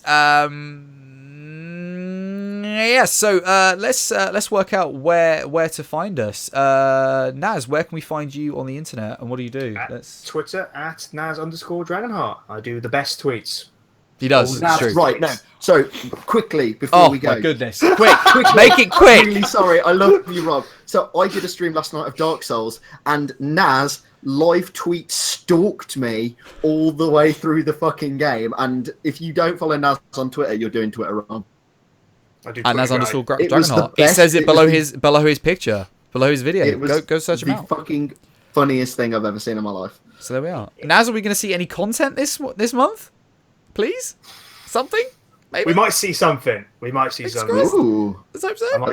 I'm working on something at the minute. And where can we find that? It will be on YouTube. I need to get around to sorting out a proper... Is that youtube.com/talkplay? It will be. Something like that. It will be something like that. I say, your best bet for any content from check on Twitter. That's why I update most of the things. But I say... Follow Naz on the Twitter. There's something I'm working on at the minute. I'm hopefully going to get it done. But I've got a massive bin list of stuff that I've half worked on and then gone, it's not relevant anymore. So just trying to work out what the best content for me is going forward at the minute. But awesome. Hopefully, fingers crossed, we'll be talking about something. Cool. So, Josh, where can we find you? What do you do? I am a live streamer and I stream lots. I stream I think I stream like somewhere between 6 to 7 days a week. You can find me at Singularity Josh on Twitch, on Twitter, Facebook, and also Instagram if that's your bag. Drop me a follow and come say hey. I love talking to new people. Awesome. What are you streaming this week? And or this month? What are you planning on streaming next month? Oh, May. I'm playing of May. I'm playing more Dark Souls. I'm going to do more Paladins. I do an Overwatch stream on a Friday called Hung Overwatch, where I drink beer and play Overwatch. And then more or less just anything else that takes my fancy, really. Awesome. And I need to finish Fallout at some point as well. Cool. And of course, myself, you can find me on all the socials at The Undead Gamer. That's Facebook, that's Instagram, that's Twitter, for all the latest. Not just on the pod. Twitch. And yeah, I'll get to that. God, let me plug myself, asshole. So, on all socials, stay up to date with me there on not just the podcast, but everything to do with me and gaming and my channels. You can also find me, like you are now, possibly if you're watching live, on twitch.tv/theundeadgamer. We are getting back into doing live streams and stuff like that. I'm planning to start streaming at least once, maybe twice a week. Don't know what yet, but stay tuned to the socials to find out what's going on. And obviously, as we said, every last Tuesday of the month, you can find us doing the UndeadGamingCast right here. Hopefully, next time will be a lot shorter than it is now. We're sorry. It's nearly 3 hours long, this cast. Anyway, and I'm mainly a YouTuber, so you can find me over on youtube.com/theundeadgamer for Let's Plays, gaming vlogs, and all sorts of shenanigans, basically where I sort of do what we're doing now, where we talk news, but into smaller, chunked episodes where I sort of focus on a particular topic. I do that. And also, we are, this week, starting back again our Middle-earth Shadows of Mordor Let's Play. continuing on with that and finishing that hopefully soon. And there's more of the Star Trek Online Let's Play that I've just started as well. And hopefully some content to come on Overwatch Uprising as well, which should be good. He says very hopefully. I hope. We need to, he needs to find some time this. I do. I think. So yeah, so that is it. Thank you guys so much for watching. We have been the Undead Gaming Cast. We have been the Undead Gamer, Singularity Josh, and Mr. Naz Dragonheart. Thank you so much for watching, and we will catch you in the next one. Bye bye.